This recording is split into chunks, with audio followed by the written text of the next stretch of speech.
Select Committee. And I think to begin with, we'll have some introductions. So I'm Jane Pratt. I'm the councillor for Llanelli Hill. Paula Harris, Scrutiny. Dave Jones, Head of Public Protection. Lyndra Gorman, Principal Licensing Officer. Jill Dickin, Principal Environmental Health Officer in the commercial team. Councillor Val Smith, Lambaddock Ward. Richard Roden, Dixon with Osbaston Ward, member of this committee. Councillor Alan Davis, Green Lane Ward, member of the committee. Councillor Linda Guppy, Roggett Ward, and a member of this committee. Councillor Lisa Dimmock of the Elms, MD, and also member of the committee. Councillor Sarah Jones, Cabinet Member for Social Justice and Ward Member for Llanover. Hazel Eilert, Scrutiny, just observing today. Thank you very much. And we also welcome those members of the public. It's nice to see you.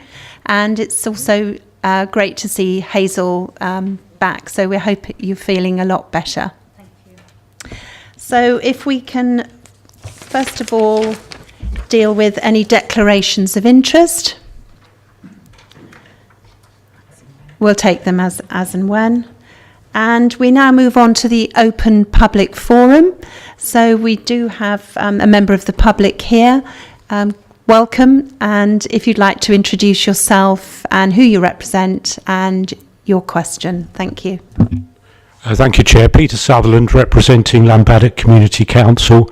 Thank you very much indeed for the opportunity once again to address the committee and put questions to you. There are 4 today, and I'll try and keep them brief because I appreciate you've got a long agenda. First of all, we welcome the fact that speed cameras will be put in place in Woodside by the end of March, and we welcome confirmation of that. Could we also cheekily ask that some attention be given to Monkswood? Because if we were able to put speed cameras in the Monkswood area, we then have a run from Lambaddock through Monkswood up to Little Mill, and that would seem to be quite an effective arrangement. So we would ask if some kind of consideration could be given to that.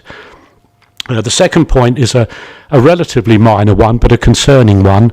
We wrote to Monmouthshire County Council, or our clerk did, on the 18th of December regarding a minor issue relating to Glascoed Common and the activities of an MCC employee.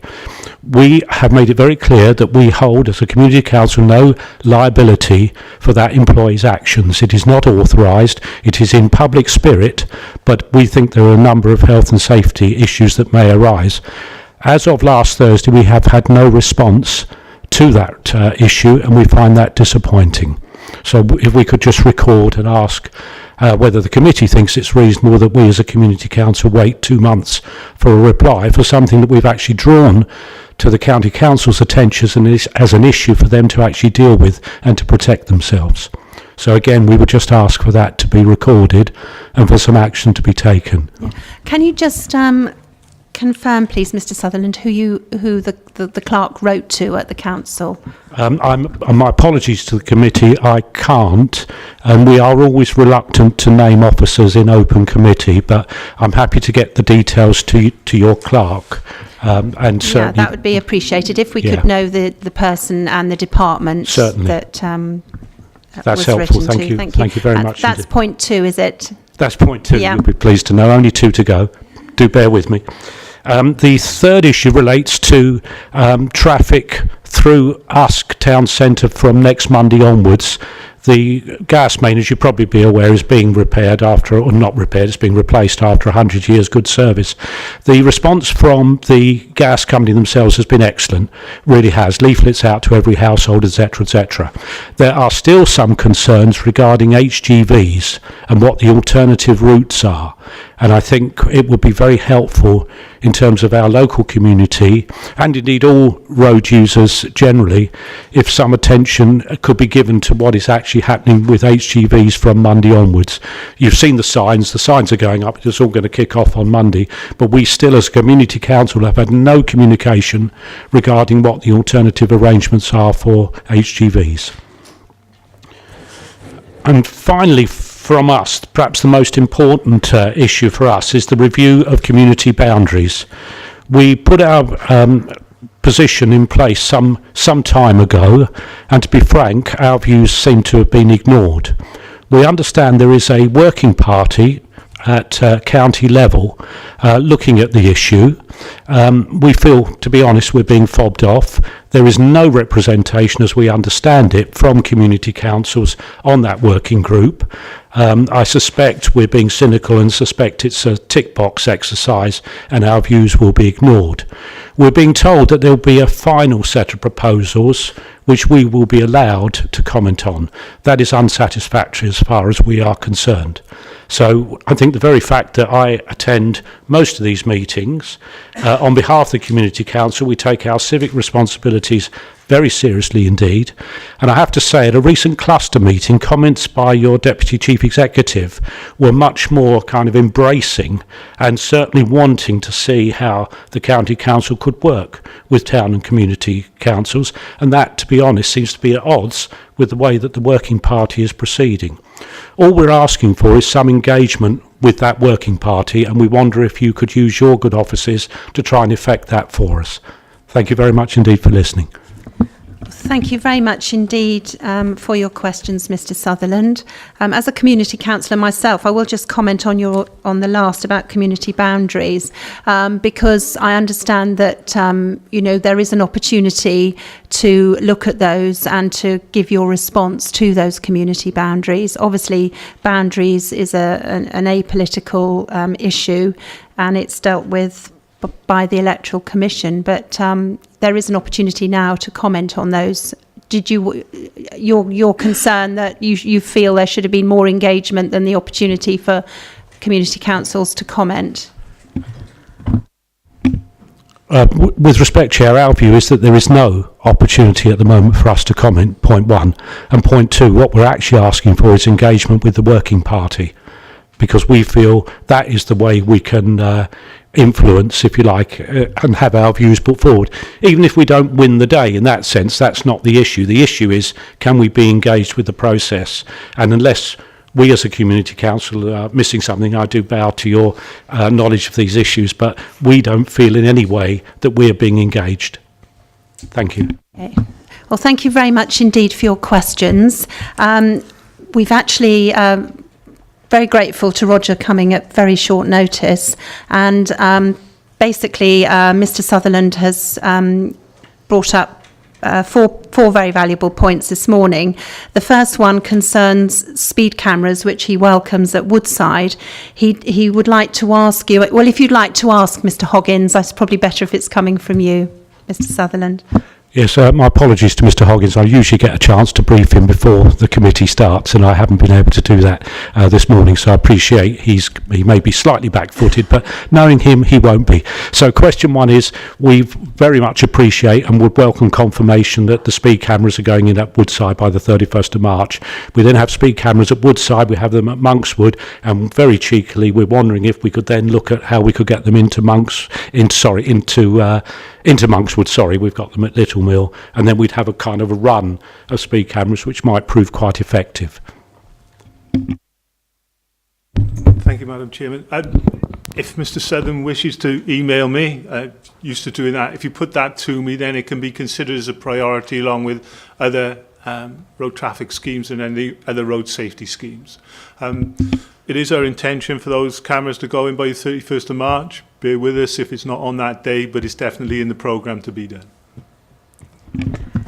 Thank you very much indeed, and we will take up that action. And the second question I had, which again I appreciate you haven't had notice of, Mr. Hoggins, is just relating to the changes in Usk High Street from Monday the 19th and the arrangements put in place for rerouting HGVs. We haven't had any contact as a community council on that issue, and I think it might be helpful for our clerk to be appraised of what the arrangements are. I think it's very likely we will get a lot of questions on Monday from local residents about the issue, and we would only be too pleased to help.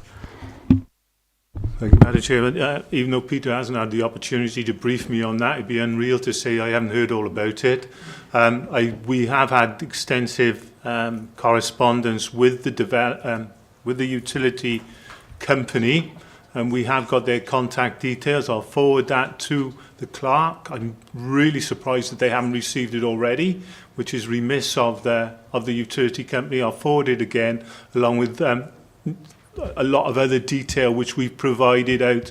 It's on our website as well, I believe, the details about the scheme, but I will ensure that's sent to the clerk and to Mr. Sutherland as well, perhaps. That's helpful. Thank you very much indeed.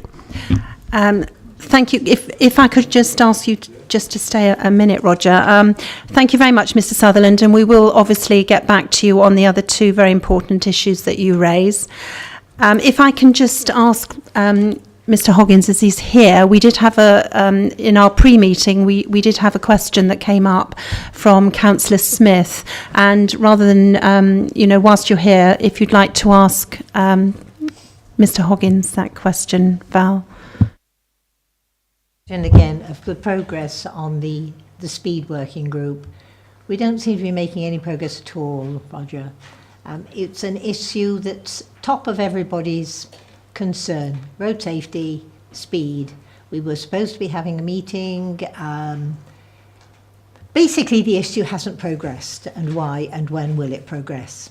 I know that you've had discussions, officers have had discussions with the police and with the Go Safe. It doesn't seem that there's been any member involvement. I think we need updating. I think the public need to know where we're going, because it's been in the public forum. I know there was a suggestion of a date coming up, but I don't know if that's being held or not. So really, it's an ongoing issue. It's an important one that we're just not moving on. To you, Madam Chairman. I'll raise with Hazel when the next meeting's been organised in relation to the speed. I'll call it speed management task and finish group, because it's working to look at that, because it is working with the police and Go Safe to look at how we proceed with that. What I can give you notice of is another workshop which we're organising, which is much broader, around a revised road safety strategy for the authority to consider. It is broader than purely this task and finish. So it doesn't conflict with that piece of work. In fact, it complements it. That will be coming to you with an email explaining why we're doing it. I believe the date has been set, and I'm desperately trying to remember when it is. No, it's been sent to you. The diary appointment's been sent to members already. But that is around a road safety strategy, which is more broader. We will endeavour, though, I'm sure Hazel and I, between us, can put together the next meeting with members to look specifically at the speeding element. I'm thinking it is 22nd of March. Okay. Regrettably coincides with the air quality meeting.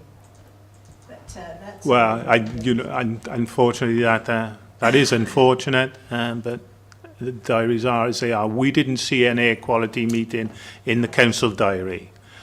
So hence it was set on that date. It is an open invite to all members to come along, and I do hope they do come along to that meeting, because it helps us to put this in context. But yeah, Hazel and I will look at putting together the next meeting in relation to the speed element. So, Chairman, if there's a draft document, a rough document, I personally, as a member, would be interested to actually look at that now, so that we can actually think and bring something forward that might be useful. Might be a perfect document, but nevertheless, I think it's useful that members become involved and really drive this forward now, before we have any more fatalities. We're looking at a policy. We were told that other authorities in Wales were also interested in the work that we were doing, yet we're going nowhere. I'm sorry, I don't like to be critical, but you know my feelings and my views. I've seen too many bad accidents, and the fatalities on this road outside. This is my ward. And as all the members have said, when they went canvassing last year, this was a really, really big issue, and it's a big issue nationwide. So I'd like to move it, Chairman, and before. If I may, Madam Chairman, the importance to members is acknowledged. We understand that. However, and Councillor Smith, you've been party to some of the meetings, to arrive at a solution which will work within the county is proven a challenge. And I think we're going to continue to find a way of proceeding with this, but it is trying to work with the police and with GoSafe to come up with a process. Whether or not, quite frankly, Monmouthshire has actually got a very good road safety record. I know it's got fatalities, and that's desperately sad for those families and people involved. But overall, the history isn't that bad. That isn't to say that there isn't work to be done in terms of putting that speed element together. As far as the broader road safety is concerned, you will be receiving a draft document.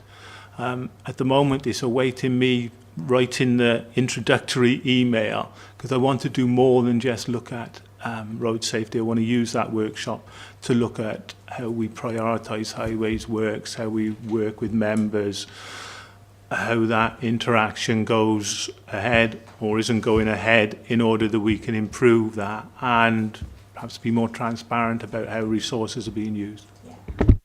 Constraints the department operates under, you know my views on that. Officers are working on tackling the challenge. I think it's not a bad idea to let members be involved in the challenge as well. Let us have that document now.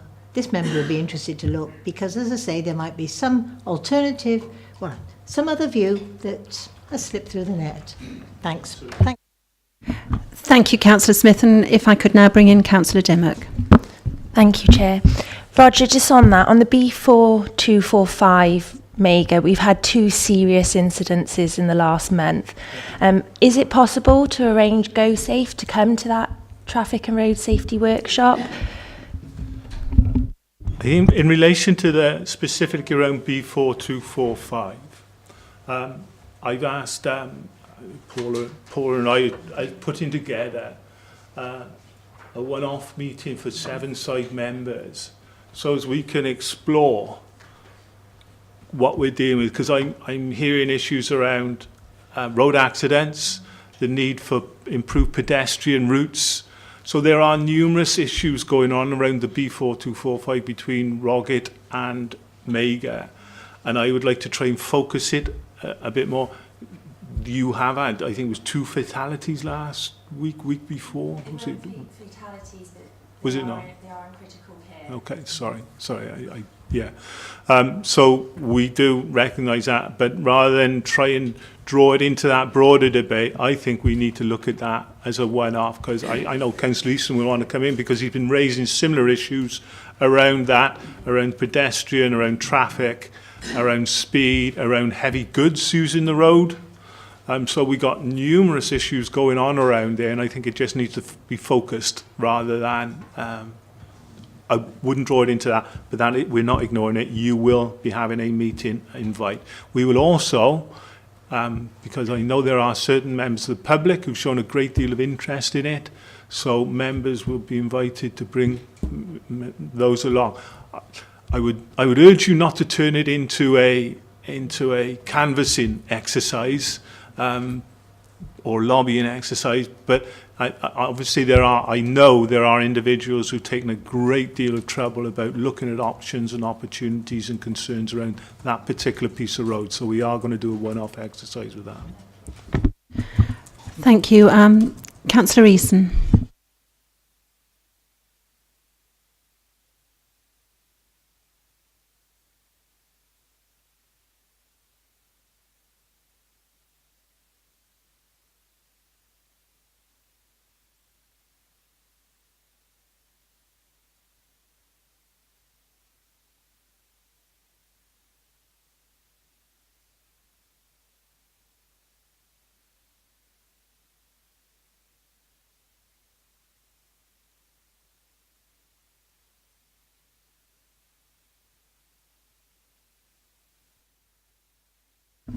Thank you very much. And Roger, if I can thank you for coming along this morning. Obviously, there's a lot of frustration here concerning the lack of progress, and I think that needs to be noted from members.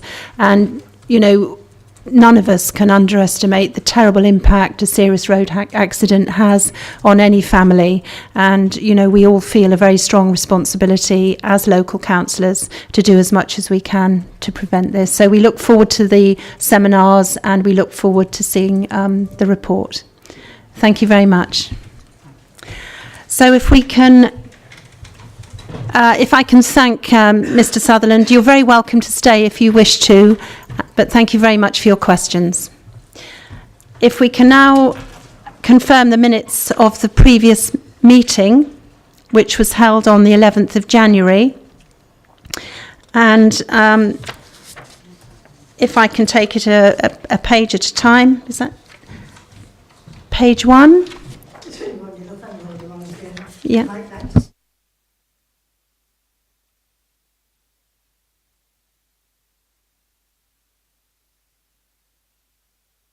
Okay, good point.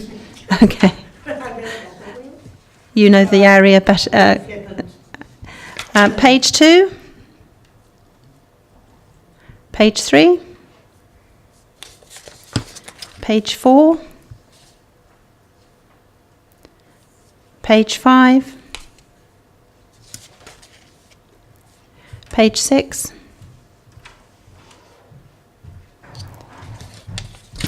Page 7. Thank you, members. It has been suggested by Councillor Davis that in future we do have an action list from our previous minutes on our agenda, which I think is a very good suggestion. So we will be taking that on board so that we've got a clearer idea of what we need to attend to following the meeting. So thank you for that, Councillor Davis. From that, because that meeting there were various actions from the People's Services, the report on absence levels.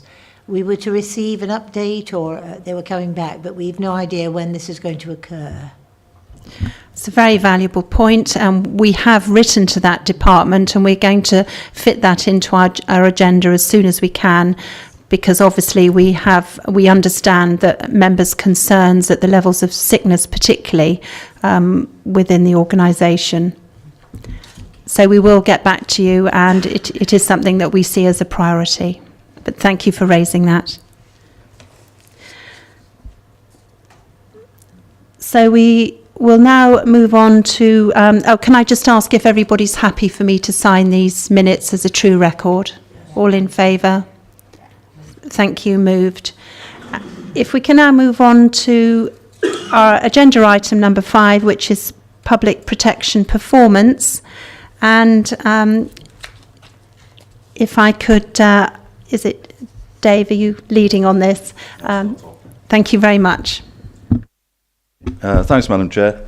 Yeah, we've last came to Strong Communities last June, so we try and come once or twice a year. I won't dwell on the covering report, that just gives you a bit of background as to why we're here. It is for members to undertake scrutiny of our service. One of the reasons for that is we did make some cutbacks some years ago, and in January 2015 it was recommended that they accept some of that staffing reduction with the proviso that Strong Communities would consider what the performance looks like going forward. So that's the purpose of the report as outlined in 3.1. What we'll do this time, it is vast, I mean it's 20 pages, and that's me editing it down significantly. So for the purposes of this morning, we thought it would be more helpful to zoom in on a couple of topics, and we have actually got some slides. Certainly, obviously, for members to ask any questions they so wish on the report, but for trying to make it a bit more manageable, what we'll do is go through some slides. If we could come back to recommendations at the end, Madam Chair, I think that would be helpful. And obviously the summary I'll come in at the end. So I'll start off, hand over to my colleagues, Linda, many of you will know, on the licensing front, and Jill Dickin on the commercial team within environmental health. So we will zip through some slides and obviously take questions both on the report and the content of the slides at the end, if we may. So straight into resources. Hopefully the report sort of gives you a bit of a flavour of the sheer volume of work that we deal with, and the nature of a lot of it is reactive. So people talk about managing your demand. Some of this we can't really manage because people complain about statutory nuisance, so it is fairly full on in terms of the reactive nature of the service, which hopefully the report reflects. We have put numbers in there. There aren't 3 or 4, there's sort of thousands of statutory noise complaints, statutory nuisance, etc.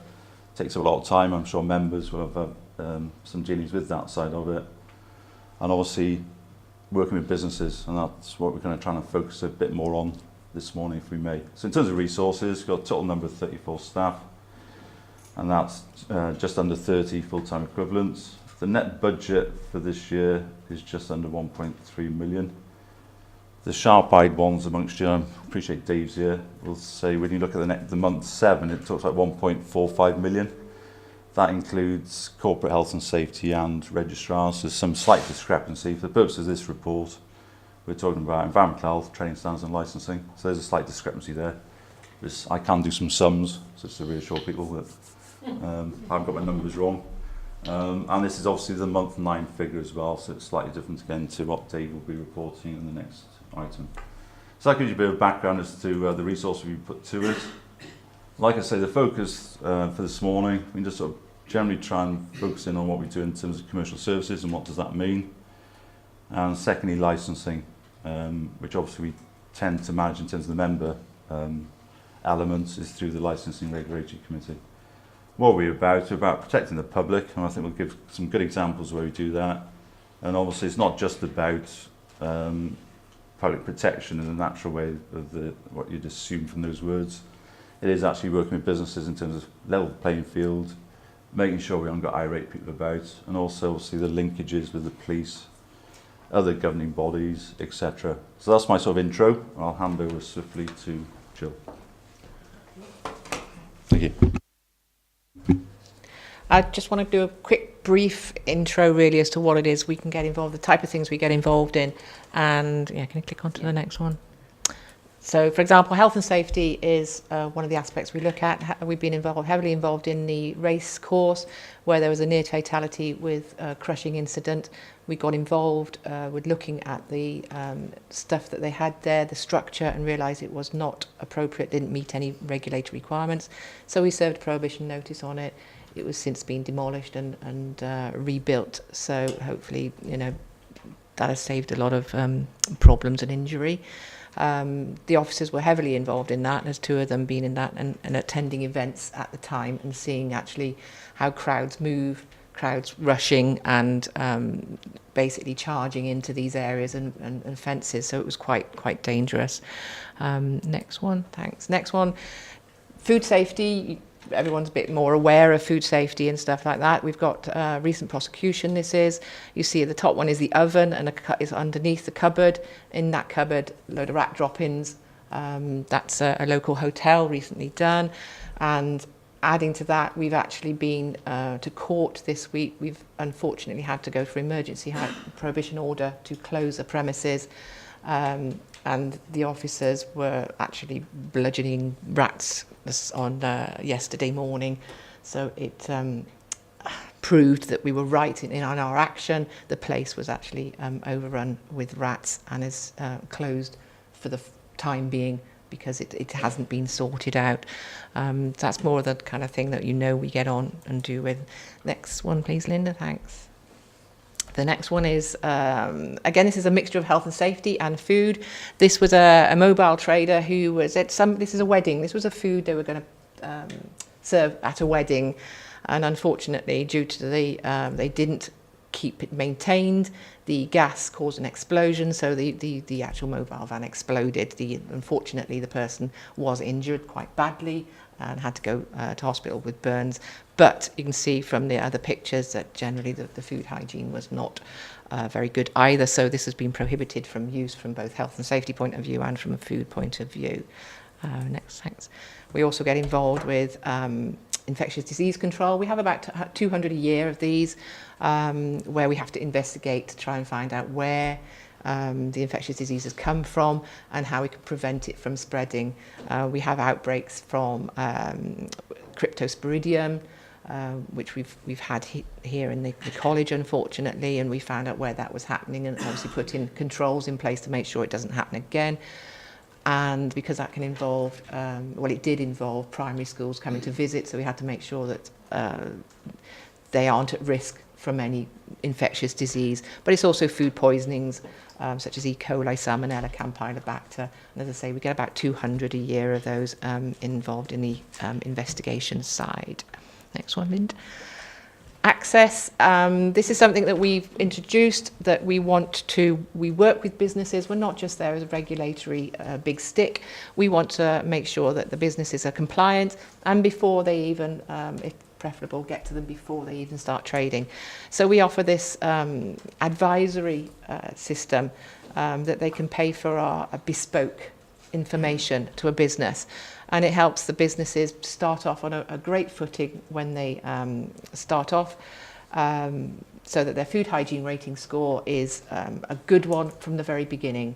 If a premises opens, we don't know about them, we go along, they haven't got the systems in place for safety, then they can end up having a poor food hygiene score. And we know from experience that this food hygiene rating is economically very important to a business. Anecdotally, we know that a small takeaway can benefit from a 5 rating, £300 I think it was a month or a week, I can't remember now. A week, wasn't it? So it is, hugely beneficial to them to have a good hygiene rating from the start, and we offer this for them to give bespoke advice, training, whatever it is they need at the time and at their convenience. And that works very well with us, and as a result, other local authorities in the UK have followed our lead on that. And that's me. Okay, just a quick overview. Most of you will know a lot of these from sort of licensing committees as well, but just a quick sort of snapshot of the type of things that we deal in licensing, and the biggest ones that sort of tend to come to committee is the alcohol, entertainment, late night refreshment side of it, and also taxis. You get a lot of taxi drivers that may come to committee as well. Gambling tend to be quite well managed. We've got the race course, we've got betting shops, but gambling also encompasses a number of other things, like the small raffles you get and things like that. So there's a number of things. We get poker in pubs, various other elements as well.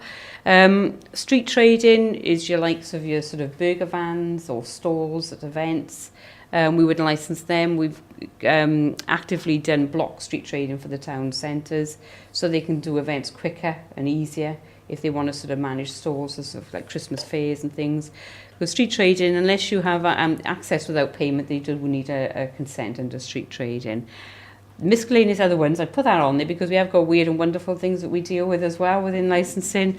We've got sex establishments, which people don't know we've got powers to deal with that. So it's not just if somebody wanted to set up a sex shop, it's the likes as if they had strippers in a club for more than 12 occasions per year, they need a further license, and it would come to committee as well. We have hypnotism. So there's all manner of other things that we deal with, which you probably wouldn't get to committee that often. It does tend to be the alcohol side or the taxi side and street trading that tends to come to committee with issues, right? So if you're in doubt, just contact licensing and we will let you know if we sort of deal with it or not within our team. So over the last 9 months really, it's just a quick snapshot again of the type of work that we've done. We work very closely with the police. We have monthly meetings which deals with Licensing Act premises. So when we see things sort of emerging, we would go out there and pay them a visit, either with just licensing or with the police together as well. But we also do the Christmas operations as a matter of course. So the picture you got on there is Abergavenny on Black Friday. Monmouth, we had issues with door staff, which were people were basically going out causing antisocial behaviour, urinating, damaging property, all manner of things when drunk. So we worked with the pub and gone to completely change all their door staff because they simply wasn't managing people going in and out of the venue. We did test purchasing on taxis. That was done specifically at Christmas because they've got to stick to a tariff on taxis, so to see if they were overcharging people who were drunk going in, not having their meter running, and seeing if they did. And we did actually have 2 hits in Monmouth, so we are looking at that with possible prosecutions of them because we were pre-warned before we went out. Similarly, with test purchase in Abergavenny, 2 were tested. 1 very good, very polite. The other one not so good because they overcharged. So we were looking at those as well. We also give warning to 2 licensees in Abergavenny, 2 separate incidents. One was a bit heavy-handed when he was ejecting a person from their venue, and the other one was actually an assault on a member of bar staff. So obviously it's not tolerated in licensing how they have to behave. So we got warning letters that actually went out with them. So moving on, there's been a big change with licensing, and we're working very closely now with immigration. There's a change in legislation. In April 2017, anybody who applies for a licence under the Licensing Act, unless they're a company, so if it's an individual applying for a licence for alcohol or entertainment, and also a personal licence holder, has to have stringent checks that they are in fact able right to work. Also, similarly, the taxi trade, so any drivers, because I think they started off with that, because these are areas where you may get people who sort of ad hoc work, you know, that could sort of be sort of paid low wages and all manner of things. So we work close with them, and also if we come across anything or any tip-offs, we work with immigration. And we did have a joint operation in a premises in Abergavenny, which was an off-licence in a shop, and they did actually were employing people who weren't able to work in the UK. So they've had a fine by 15,000. So that's in the pipeline because we've got to wait for the time period with immigration to have their right of appeal, and then we'll possibly look to review that premises once that appeal period is over with the immigration side of it. So we'll be ongoing on that. Similarly, we've done a major work in licensing with regards to safeguarding. We changed the policy, the taxi policy, which it is unique to, well, I wouldn't say unique to Monmouthshire. Gwent, we tried to work as a whole to actually get them all on board with this, where they change their licensing policies to incorporate that they have to do the safeguarding training before they're actually a taxi driver. So we got all the ones that were existing taxi drivers actually then doing the safeguarding training, and those who didn't comply with their conditions, they've actually been suspended if they haven't carried out. So we did a massive phasing in period on that. So all now are conducting the safeguarding, and they will get refresher training when they come to renew their 3-yearly driver's licence. We also did Operation Make Safe, which you can see on the poster on the screen, quite hard hitting. That went out to all the licensing trade, the hotels, guest houses and various things, and also the taxi drivers had this. A lot of them were, as you know, I would say quite a few premises were a bit reluctant to pose it because they looked at quite harsh. So we worked with them and said, well, put them in your toilets, put them in your office environment. Just make sure they are actually up in your environment so people can see it. They are recognised that this is what they should be doing if they get any sort of concerns, if they see anything in their venue. And they did come around to the way of thinking. But I think that was active work with licensing and the police visiting those venues to try and get them, persuade them to come on board with us, and they did in the end. We've got a few things in the offing as well. Operation Candy I put on here. I won't go into too much detail on that, but we did training for the hotel trade of what to look out for. We can't put it as a condition on their licence, unfortunately, but we're getting them on board with that. But we are working with the police. We're looking at venues which have got overnight accommodation and doing a test purchase hit to see how they would manage it. It's not going to be prosecutions or anything like that. It will be to train them up if there is shortfalls in their staff, if they don't know what to look out for, if you've got a young girl coming in to a hotel with people who look a bit dodgy, to say the least, you know, and then they sort of check back out, say, half an hour later. It's signs like that. So that's what they're going to be looking at doing. They've done an operation in Newport, so they're looking to roll it out throughout Gwent as well. So we'll be doing that coming up soon. And like I said, the training the taxi drivers with, if they didn't comply, they would be suspended. So that's just a quick snapshot of some of the work in licensing. There is other elements that we do, obviously dealing with the processing of applications, but this is the operations that's been done recently. Okay, so to provide some sort of summary, really, there's quite a lot of information within the report. I think in summary, obviously we're there to provide that contribution to protect people in all age groups, picking up this thing about vulnerability. You've got young children in housing accommodation above takeaways, for example, so we've done some work around that. Whole range of settings, so in terms of where we're out and about across the services, we do cover poor housing. People talk about RSLs, the social landlords. I think by tenure, 12% of all our housing is private sector, so we do actively involve landlords and forums with them to try and make, to progress issues around housing. Scams, in terms of our training standards team, obviously looking at trying to make sure that people aren't scammed and looking at vulnerable people particularly. Out and about, I mean, both Jill and Linda have spoken about what we do regarding taxis, entertainment venues. I mean, a big entertainment venue obviously is the racecourse, licensed premises. So working with obviously colleagues in Gwent Police and others to try and protect people as best we can. And I would also say that teenage girls on Frogmore Street on a Saturday night are very much vulnerable people, and we need to make sure that those taxi drivers are fit and proper and work on the intelligence that we gather. It helps that we're in the towns, just a little aside. We're not based here, we're based in Abergavenny, we're based in Raglan, and we're based in Chepstow, and I think that helps get to know your locality, and we react very quickly to any issues that the trade themselves may raise as well. So it's out and about, and also at work. I think something that's often overlooked. I think Jill gave a couple of good examples. We tend to think it's HSE. What's it got to do with us? We deal with major venues, so it's entertainment, St. Pierre's of the world, swimming pools, fisheries. Yeah, one that we dealt with a fatality in a fishery. So you think, well, that's probably HSE. Actually, under the regulations, we obviously cover that, and it's about checking with people that provide premises or any entertainment to make sure that's safe and proper, what supervision's in place to make sure that nothing untoward happens. So that's the summary position. If I can just sort of refer members then perhaps to the end of the larger report in terms of the summary, which is in section 6. Just to assure members, we do meet our legal obligations. There are, we tend to be operating at maximum level. We do struggle a bit, obviously, when someone's off. August, the summer months are difficult. But we are, in terms of statutory nuisance, the stuff we've got to do, food safety visits, we are heavily regulated by governing bodies. We do hit those targets, and that's fed back through different audit reports that we receive. There is some pressure, and it's reflected in the report. I think we mentioned prior water supplies, some of the animal health visits, and also we'd like to do more on the air quality. But I know in terms of the latter, there's a report coming to Select Committee on the 29th of March, so we can specifically talk about air quality at that meeting. That would be helpful.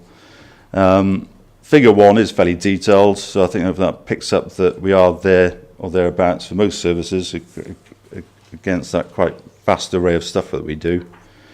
And we also obviously do go to regular meetings with our colleagues, not just Gwent, across Wales. So our performance is generally in line with other authorities, and we do monitor that through, like I say, these external governing bodies as well. In terms of the future, just to pick up a couple of things, an interesting read for some of you might be the annual Chief Medical Officer report for Wales. Has just produced his report for 16-17. We do have regard to that, so I think one of the big things, again, I think it's been mentioned this morning, is gambling and health. Gambling Commission, online gambling is a nightmare. That's not us, that's the Gambling Commission, but certainly in terms of the high street outlets, we will be looking at those in terms of are they protecting people as best they can in terms of public gambling. If you look at the stats, it's 1% of problem gambling across Wales, so if you think about that across Monmouthshire, we probably got up to about 900 problem gamblers with all the problems of that in terms of the individual and obviously the consequences of that for families and friends and business and etc. So we will be obviously having regard for that in the coming year. We do want to do more about the air quality, like I say, that's a separate issue, and the private sector housing interventions as well. So basically that's in section 7, Madam Chair. Income generation obviously is something we need to push as best we can. I think particularly in Jill's team, we have had great success in farming out some of the stuff we would have done for free in the past. It's like a consultancy service, really. It's stuff we've got to do anyway in terms of the rats and mice and the premises that need to be shut down. But in terms of the sort of luxury items, we do charge them now in terms of the access that Jill spoke about earlier. So wherever there's an opportunity, we will obviously chase the income as well. There's this issue about new legislative requirements. So the Public Health Wales Act is now starting to be implemented. So intimate piercing came in this month. So again, we're looking to make sure obviously the licence should reflect the cost of the service, and if it doesn't, it's to lobby Welsh Government to make sure that we get the money to support such new burdens on the service. I mentioned gambling earlier, and that's in 7.3. We will continue to look at regional and national collaboration. I think because the teams are fairly small, we tend to know each other quite well. So if we had a quad bike accident, for example, I would phone up Powys because I know they've dealt with a quad bike injury, vice versa. A fisheries injury, we do liaise closely with our colleagues in Wales and further afield if need be to make sure we're doing what we can in terms of whether that's the best model for delivering services. So 7.5 is just perhaps my final slide there in terms of what we're about. It is about antisocial behaviour again. We tend to think that's the police service. We deal with noise complaints, statutory nuisance complaints, those irate neighbours that often members will be involved with. Those can be very tricky, and I think sometimes the numbers doesn't quite reflect the total amount of work involved. So the one that Jill just referred to in terms of court order, a premises closure, takes up significant time and effort, and that'll probably come up as a 1 on your statistic. Heads of the Valleys is in there as well. That's over 200 hours of Hugh Owen's time in terms of dealing with noise, dust issues, exhumations on the 465 that or bodies had to be moved to make way for the new highway. So there's a whole road of issues, and often is contentious as well. So we're obviously trying to balance. Perhaps the business wants to expand. We've got to balance that with the needs of the residents. If you're thinking potentially of noise problems, we do enjoy a good reputation. Hopefully with members, but certainly the members of the public as well. And we'll obviously continue to contribute to, we've spoken about vulnerable people, safeguarding, antisocial behaviour. It's stuff sometimes we're sort of milling around the background almost, aren't we? As soon as you start thinking about, best start in life, we go straight to education. We talk about vulnerable people, we tend to think about social services. So be assured that we're there, also doing what we can for the public and businesses. Thank you. Thank you very much indeed, Dave and the team, for, first of all, an excellent report, which, is so well put together. And when you look at the broad scope of this, of the work that you do, it was so refreshing to have such a well put together report, and also the presentation. I know that members have questions for you, so who would like to go first? Councillor Davis. Yes, thank you, Madam Chairman. Thank you for the report. I like the way it's presented. And I wrote, as you were talking, I was reading back through this document again, I wrote on my little book here, the scope of the work is massive. And therein lies one of my concerns, not just in terms of what you deal with, but with the council in general, because if you look at the statistics for absence within this authority, we are in the lowest quartile. In other words, we have a lot of people who are on the sick. And I note that on page 14, inspections within 28 days, for example, you've commented that you didn't meet your target there because of sickness absence. And that says to me that perhaps in terms of the resources you have, we are on a knife edge if that sickness absence. I don't expect you to comment on. I wouldn't ask you to do that. But I think it's a concern that this committee has identified, and I think it's something that the authority really needs to take on board. And there may be lots of reasons for that absence, but I think we all suspect we know what one of them is.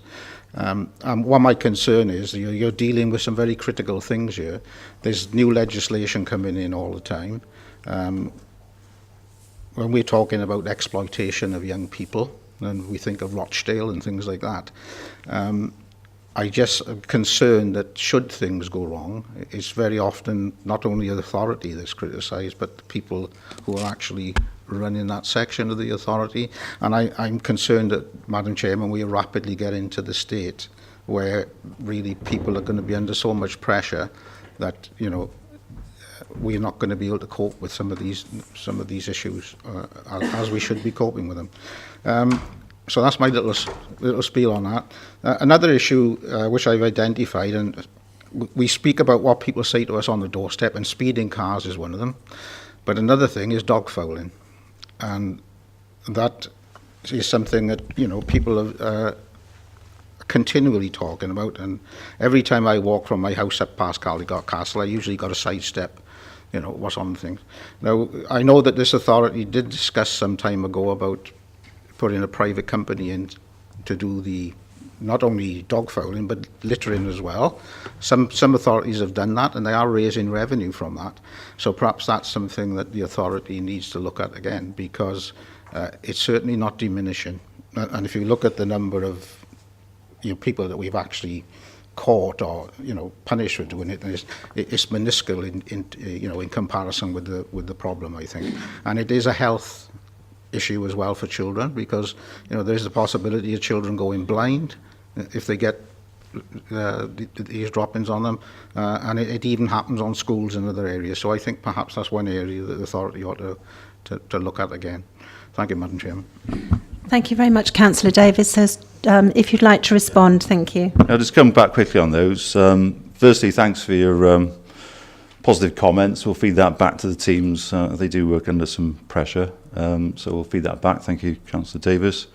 Our sickness absence is 2 full-time equivalents, and that's obviously an averaged out, so that's very good. I think it's about 11 for the council, so we do what we can. I think the issue we've got is very small teams. So it's Linda and 3 others. In terms of FTEs, 4 staff.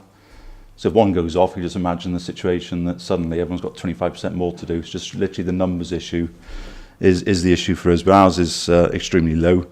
The dog fouling, it does come up in our full council sometimes. There's pros and cons, really. The difficulty, Blannet Gwent adopted it, hugely unpopular with the public. It depends who you want to wind up, really, isn't it? Where it's easier for a private company to do the cigarette butts outside Tesco, and that's exactly what Blannet Gwent did. Massively unpopular, courts didn't want it, and it's a bit of a disaster zone because I'm Mickey Mouse from Wonderland, you know, it's the sort of response you get.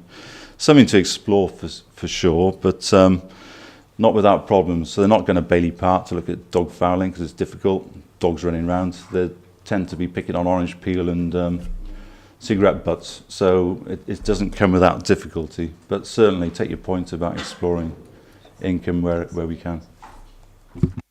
Thank you. Did you want? Well, thank you for that. I know that there are authorities, I can't remember the name of the authority, the other side of Cardiff, that actually has quite a successful scheme. There's a lot of criticism of it, but we don't like being fined for doing things that are wrong, do we? So you would expect that criticism. It's the way it's managed, I suspect, is the key to make sure that the companies are, you know, looking at the sort of things that we need them to look at. It's not just about cigarette ends and things like that. But the other point, in terms of the format of your report, I like that format. And we, in our pre-discussions, we spoke about, you know, some of the reports we get. They are so large, so many words involved, that it's very difficult for us as a team to identify, you know, what are the key performance indicators, what are the challenges, you know, what are the actions that are being put in place. And I think, Madam Chairman, perhaps that's something that this committee can take forward. I know it's not always easy to, you know, pre-see everything, but from my perspective, in terms of asking the right questions, I think a lot of the reports that we produce, not yours, which is very good, but a lot of the reports we produce are far too detailed. They don't give us the opportunity to really identify the key performance indicators and what the challenges are, and perhaps that's something we need to take forward to others within the authority. Thank you, Madam Chairman. Thank you, and that's a very valuable point, and we'll certainly make sure that that's fed back.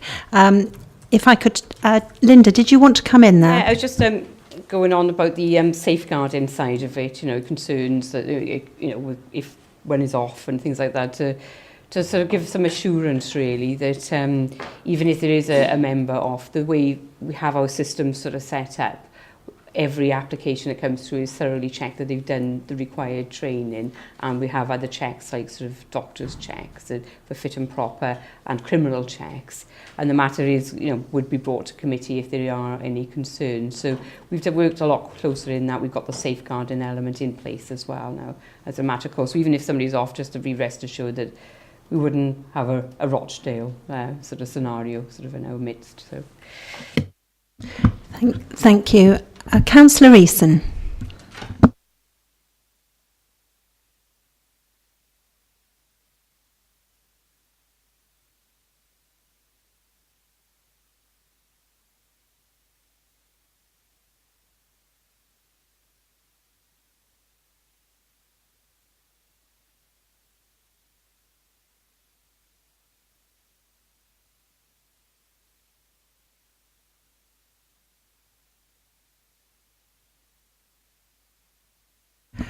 Sorry, Councillor Eason, your mic isn't working. Would you mind using the one next door and just repeating the questions? Thank you.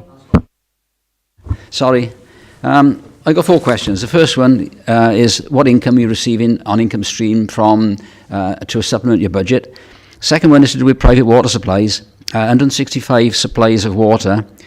What do they entail? Do they supply single homes, large estates, etc., and what monitoring do you need to do to ensure they're right? Because you're having problems with the seam bit in monitor them at the moment because I presume of staff shortages and things like that. The third question is to do with safeguarding. I raised a question in audit. It's to do with the licensing at the end of the day. I raised a question in audit last meeting regarding an incident which happened on a bus or off a bus in the Usk area with a child who was denied access to the bus because he didn't have the proper paperwork to get on the bus.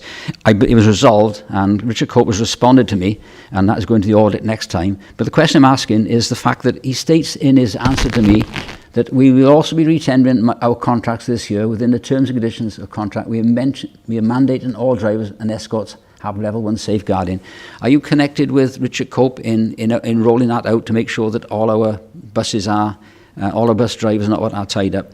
And a fourth one, perhaps you could come back with this on me, is how many registered social landlords do we have, and how many properties across Monmouthshire are registered to social landlords, and what abilities have we got to restrict the use of such properties if they're not being used in the manner they were designed for?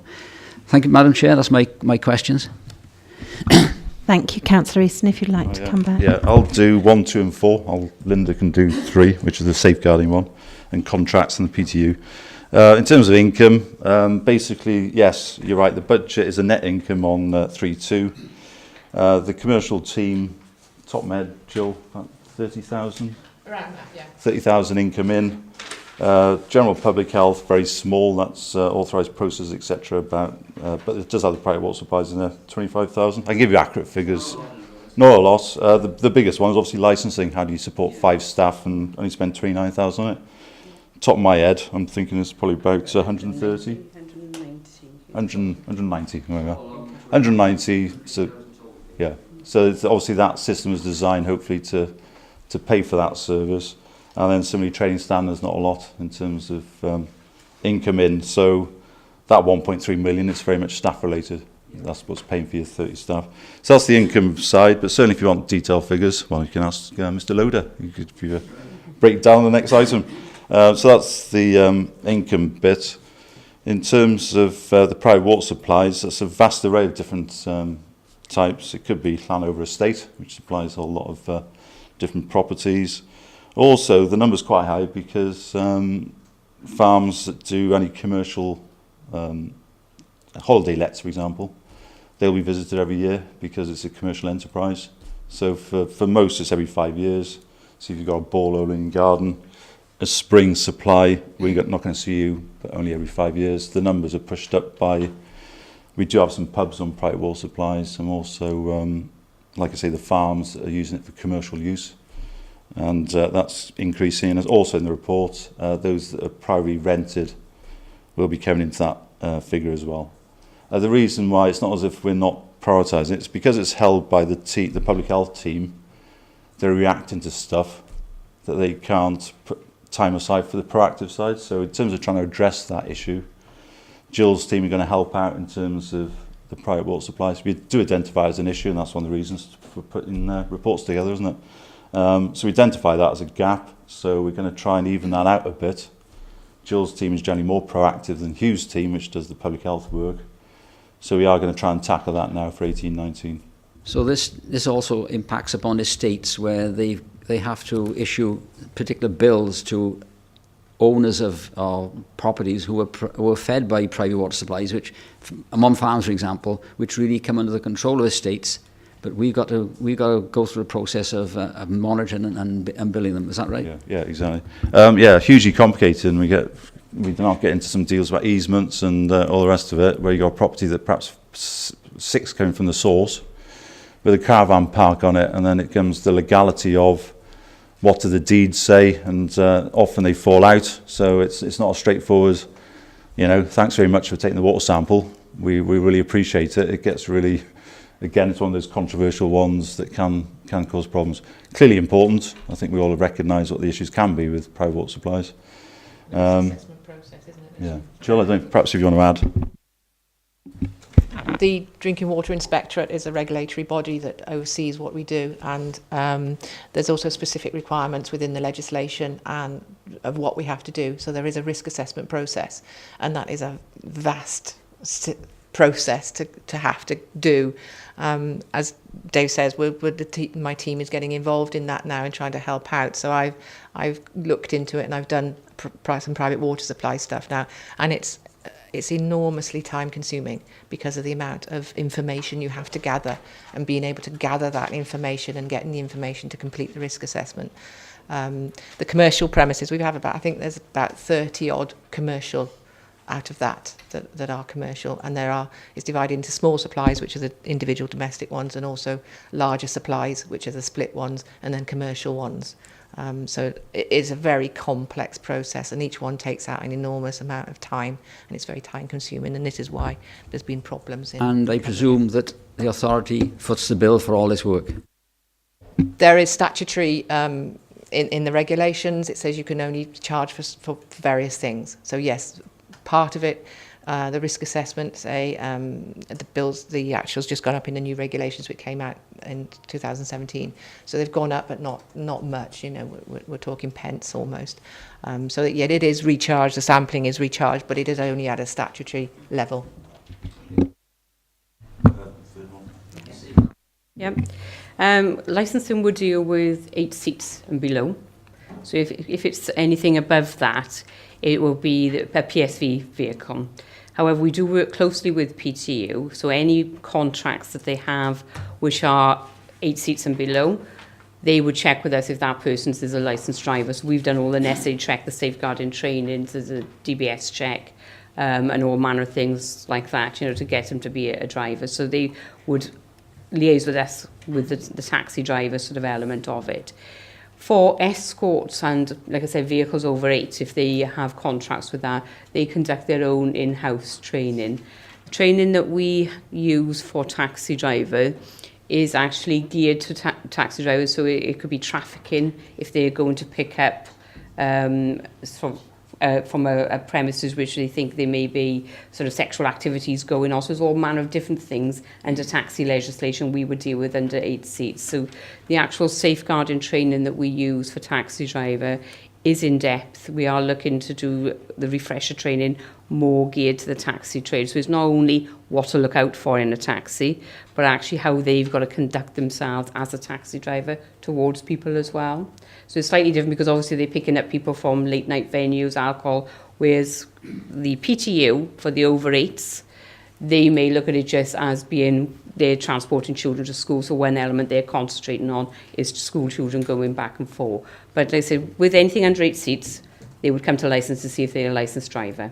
Should we not have more legislation and control over the ones above 8 seats? For example, bus drivers are 30, 40 seats, where they've got some basic training, but not the sort of training that you would expect of a taxi driver or somebody running 8 seats. The question came up in audit. It was just in a pile of paperwork, and I thought, well, what's this about? And it seems to me there may be a loophole in that area, and he's tightened up. It is something that we would like to see in licensing, to be honest, and that they have more stringent controls legislation-wise for over 8 seats.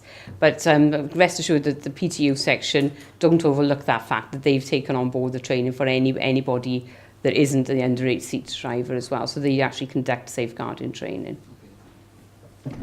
Are you happy with that, Councillor Eason?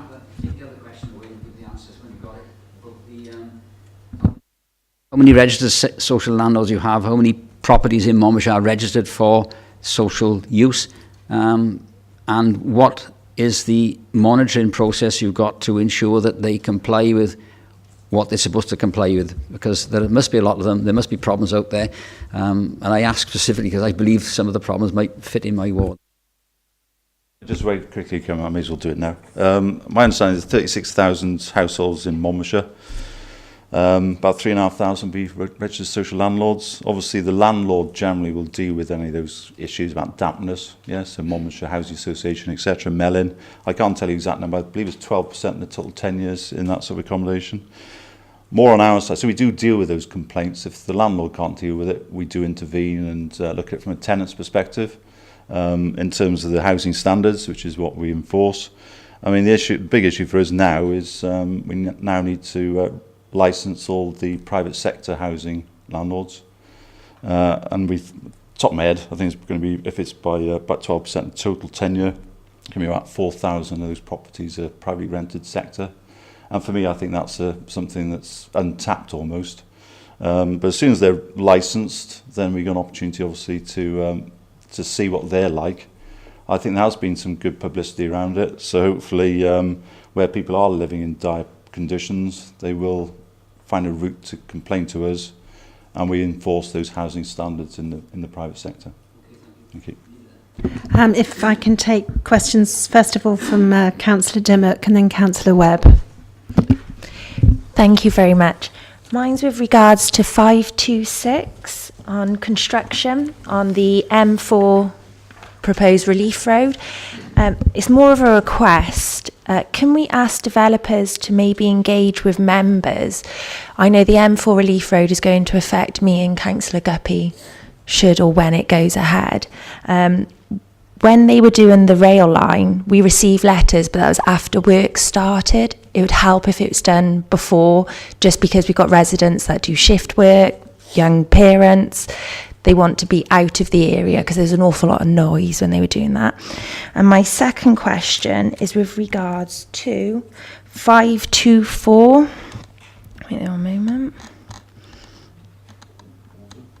Oh, no, sorry.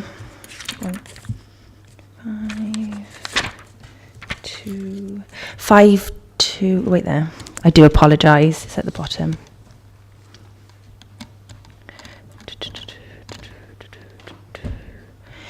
545, sorry. Weights and measures. I'm just wondering, is it because they're not sending them for calibration or with GP practices? So they simply not getting them calibrated, and what sanctions, if any, are you imposing on them? In terms of the first one, absolutely. We obviously get notified. We do in terms of if they want to change the hours of construction on terms of the electrification. Again, that caused some major rat problems on actually because he disturbed all these embankments. So as well as the noise, we also had rats bouncing around Caldecott, which we hadn't been expecting initially, as local members no doubt know. So certainly yes, absolutely. I know Hugh Owen's dealing with it now. Obviously, it's the final stages, you know, the M4 Relief Road. And so we can take that on board. It's a better way for the construction. They're normally very helpful. Costain, in terms of heads of valleys, have been very keen on engaging more fully. So I'm sure we can take that on board. The second one, we've got Gareth Walters in the back in terms of weights and measures.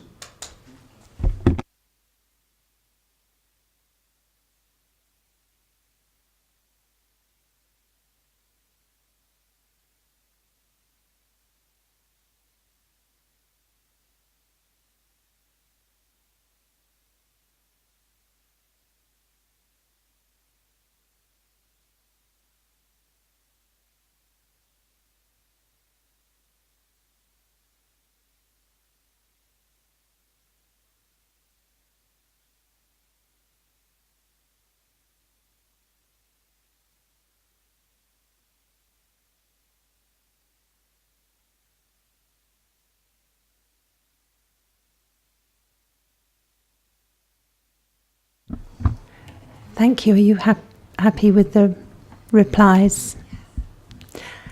Councillor Webb? Thank you, Chairman. Apologies for being late. I'm sorry about that. Really interesting report. Thank you ever so much. This is one of the reasons that I love being on this group, on this committee, because it's such interesting groundworking stuff, and thank you for that. First thing is 542, animal health. I'm carrying on really from Councillor Davis's concern here. You obviously have, constraints on your capacity to deal with this problem of visiting farms, etc., etc. But that's just a comment, really. I don't know if you want to make any comment either. And also on to 546, the monitoring of air quality, particularly on the A48. I know Usk is a concern as well. But on the A48 going through Chepstow, do you actually monitor that, or the Welsh Government take over that, please? And finally, I don't know whether I have to declare an interest, but we do have our private water supply monitored, and I'm not sure if I have to declare an interest in that. Thank you very much.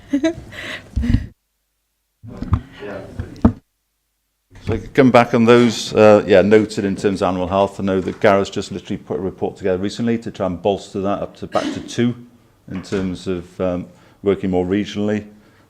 Gareth can add if he needs to. But in terms of the A48, you'll see a big box on your right as you go up Hardwick Hill. Yeah, it does look a bit bleak. Not the most attractive thing, but that is your air quality monitor. But in terms of, obviously, the monitoring, that's us. In terms of the doing, obviously, it's a trunk road, so it goes back to Welsh Government. Their plan is cars will be electric one day, so hang on to your hats. It seems to be the response from them at the moment. And obviously, the lack of tolls on the bridges is going to help in terms of that pollution levels. I think something's national, isn't it? Get rid of dust, particulates in diesel. Then if you make the vehicles less polluting, that's going to have an impact. But to answer your question, we monitor it. We can't do the doing, if you like. To implement any changes, that would be for Welsh Government. Okay. Do you want to come back? Just being a bit facetious, really. I mean, if we did put plants on top of this monitoring system, probably it would indicate the level of pollution on the hill. They tend to get vandalised. If you make them quite attractive, they get smashed up. So it looks as bleak as possible so people don't put their size 10s through them, which is a bit of a shame, really. Councillor Roden. Thank you, Chair. I'm very pleased to see the success of the Access advisory system. You'd be congratulated on that. Helping businesses to improve the environment is a great idea. I'm glad that they're taking it up. Secondly, a very minor point, item 2.2, just like to request an amendment to the statement, the recently approved business plan, as we are considering it later on today. It hasn't been approved yet. In terms of questions for you, 526, the construction aspect. Monmouth Comprehensive School build has had quite a few complaints from local residents, and I'd like to have an idea if this is common for a project of this size, to put it into some context or perspective for us as councillors, because obviously we are seeing that one site and the complaints issuing from it. We're uncertain whether that's the usual level or higher or lower. And secondly, probably a more important point overall, I've got a general concern regarding staff numbers in your department. Could you possibly give us an outline of how staffing levels compare with other similar sized council environmental health departments? Do you foresee any new methods of working that allow you to increase the performance of the resources and team that you currently have? And are we missing things as a result that could cause concern from a legal or general perspective? Thank you. Thank you, Councillor. The access, we'll pass that on. We do, as I said earlier, and as described by Jill, we do encourage, obviously, people to pay for that sort of deluxe service, and that's been very successful, so we'll pass that on to the team. Thank you. Monmouth Comprehensive School, I know that we've been involved with that in terms of light pollution, dust pollution, noise pollution, and it's working with the planners very much, isn't it? What's the planning conditions to the site? We are working with Simon Keefney in terms of what can we try and do. And I know that Lawrence has been out on site as well, hasn't he, in terms of the safety issues. Is that typical? Not really. We don't tend to have big construction things in our towns. But as and when they do occur, obviously we do what we can. We're trying to work with the contractors to minimise that level of disturbance. I mean, some would say crack on and make as much noise as you can because you get it done quicker, but that's just sort of one school of thought, really. But it is very much, I know we've had a number of complaints. We are reacting to them, and we'll do our best to try and minimise the disturbance which is inevitable for those local residents. The third one was about comparison. Yes, we do benchmarking in terms of how do we compare. So Jill will go to Heads of Environmental Health Group, for example. Linda goes to Institute of Licensing. Gareth goes to Heads of Training Standards. In terms of general feel, I think we're sort of there or thereabouts. Animal health may be sort of low, shall we say, and also those private water supplies which we're trying to address, further to Councillor Easton's question, something we're aware of going forward for the next one. We did, for example, compare ourselves to Carmarthenshire. Someone came up with a unit price, and actually we came in significantly less than Carmarthenshire, allowing for the total population, and obviously trying to look at a more rural. It's very hard to compare, you know, Cardiff to Monmouthshire because they don't deal with private drainage supplies. They're not a big issue with private water supplies, not a big issue with farming, so it does obviously vary. So we do try and compare ourselves with the Ceredigions and the Pembrokeshires. So I think, just top of my head, I'd say we're there or thereabouts. Okay. The other thing to add to that, obviously the Food Standards Agency would closely look at that. So we do respond to audit reports. So for the Food Standards Agency, they said you're probably about there. You know, in an ideal world, you have an extra half a person. So we do obviously look to see what the auditors tell us as well. Councillor Roden, would you like to come back? I think that's sufficient. Thank you very much. Are there any further questions from members? Can I ask a couple of questions of my own? I'm concerned really on the impact on your workload the future acts will have, things like the new Public Health Act and the Slavery and Trafficking Act. And do you feel you're confident that you have the resources to cope with this extra workload? The second thing I would like to ask is things like slavery and trafficking. It's very much, I would imagine, of educating the public on how to look out for these things, whether it be in schools, doctors' surgeries, or really just a neighbour. So do you think enough is being done to educate the public to be aware of these issues? And you know, does your intelligence come mainly from the public in these cases? And it might be completely not connected at all, but I just wondered, does dog fighting, cockfighting and badger baiting come under your remit, or is that just a police issue? Thank you.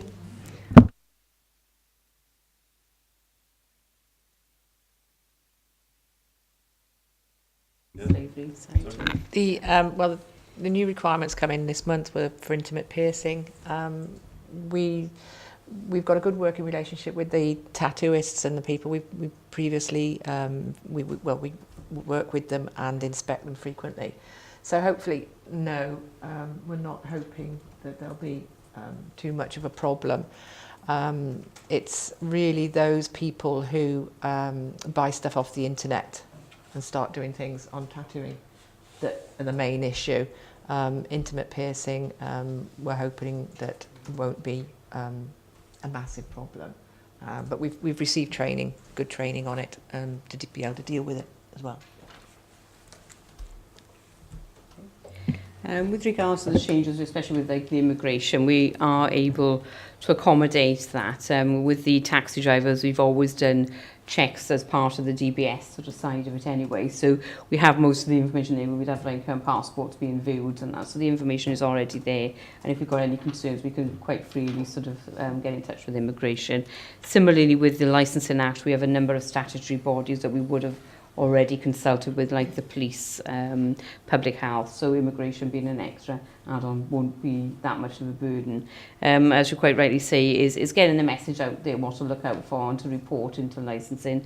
That's why we sort of did the campaign from November, and it will be an ongoing sort of campaign. It's not something we just do sort of for the Christmas sort of side of it. It will be ongoing to get the message out there, and I think it has worked well.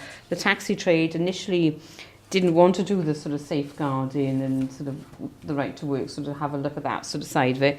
But once they attended, they realised how beneficial it is, and we are getting feedback through. We work closely with social services. If they've got any concerns when they are out in the field, that we're able to look at it and delve a bit further, and we've got the right people now that we can contact.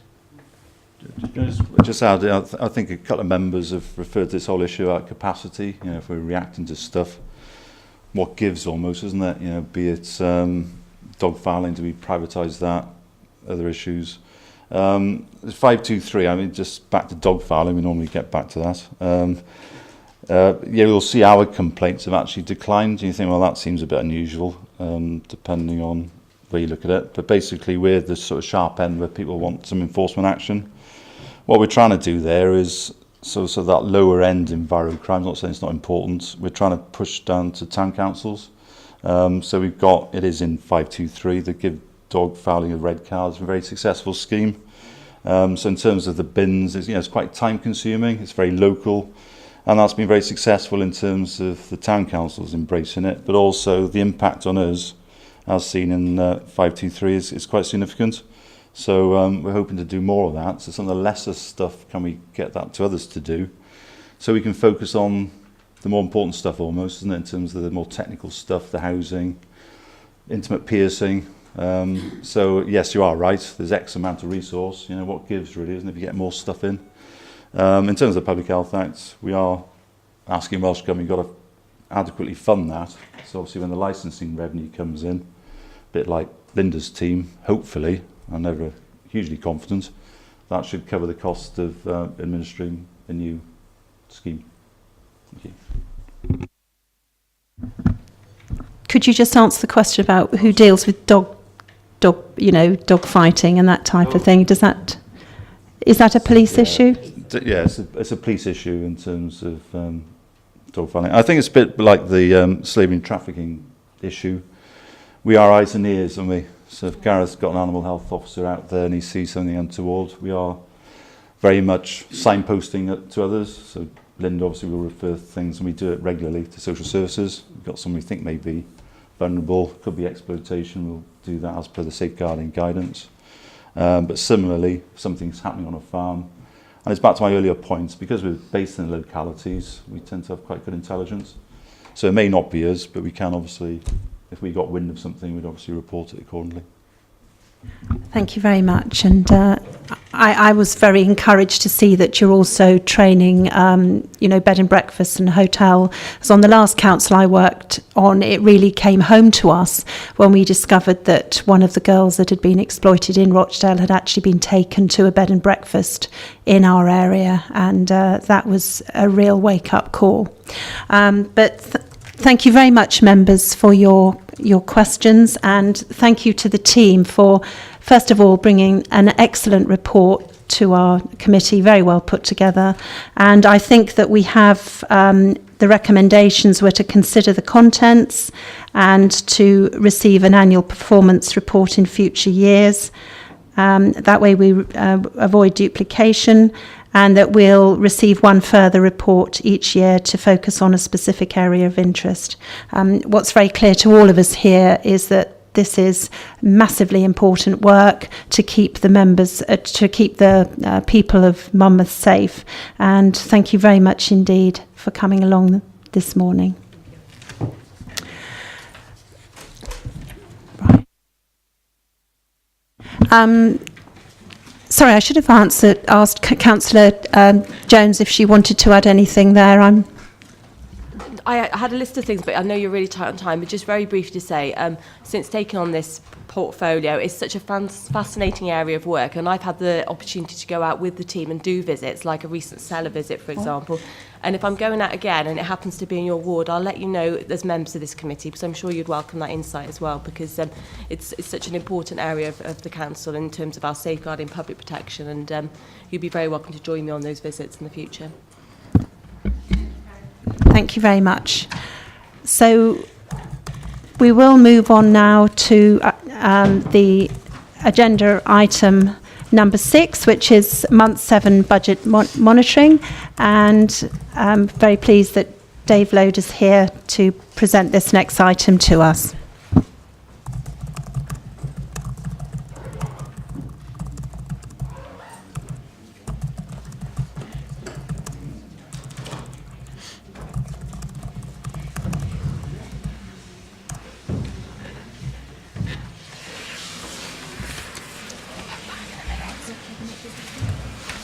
social justice and community development, but I cover public protection as well.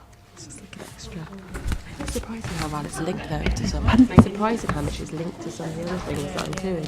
You don't until you get to the detail. You think that's thank you, Chair. Good morning, everyone. Dave Loader from Central Finance.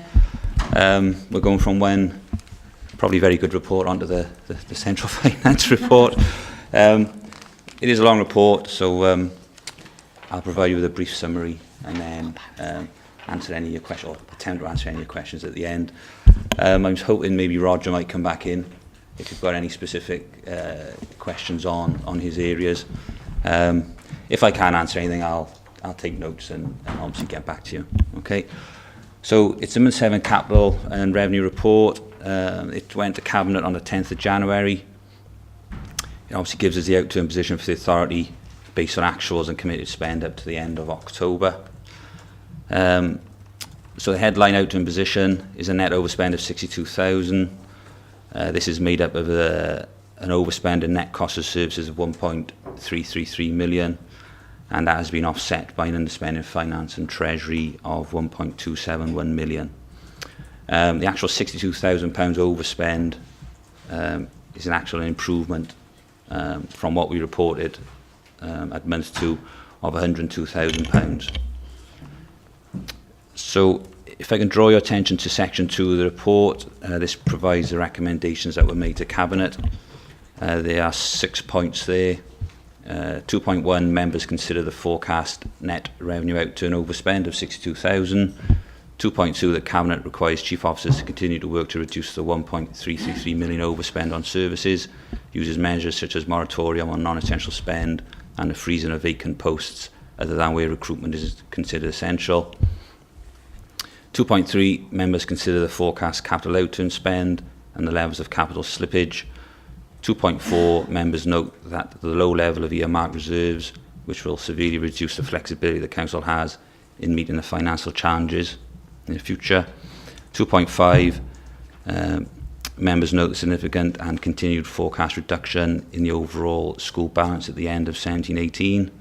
And 2.6, members note the significant overspend on services and consider recurrent and new pressures that need to feature in the draft revenue budget proposals currently out for consultation. So we have a table then in section 3. This is the revenue monitoring statement, and that provides you with a breakdown of each directorate's performance and how that £62,000 overspend is broken down. There's a paragraph 3.1.4 that highlights changes that have happened to the structure since month 2. It details there the movements in chief officer's portfolio since the senior officer restructure. There's also a paragraph in there that refers to some anticipated reserve requests. These haven't been approved yet, haven't gone to Cabinet yet, but if they were to be approved, our overspend would turn into a £78,000 underspend. So, paragraph 3.1.7 takes you to the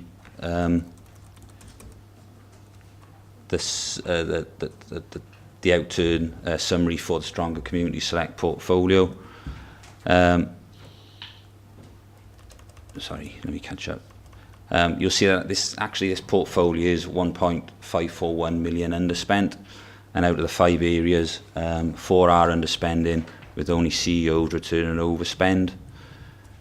Just briefly run through them. So Chief Execs is £478,000 overspent. The Resources Directorate is £292,000 underspent. Corporate is £456,000 underspent. Appropriations, £802,000 underspent. And financing, £469,000 underspend. There is a brief description there of the main areas of overs and unders within each area, but there are more detailed reports attached to this report if you want to look at the detail. Roger Hoggins and Peter Davis have also provided their director's commentary. That provides you a little bit more detail as well on what's gone on in their areas. So if I can take you to section 3.2, this gives us the summary of the budget savings progress. As an authority of the 5.308 million that we built into our 17-18 budget as savings, 4.965 has been found, with 265,000 unachievable and 79,000 delayed. There are some initiatives within this portfolio that haven't been achieved, and they are listed in 3.5.2, I believe. Sorry.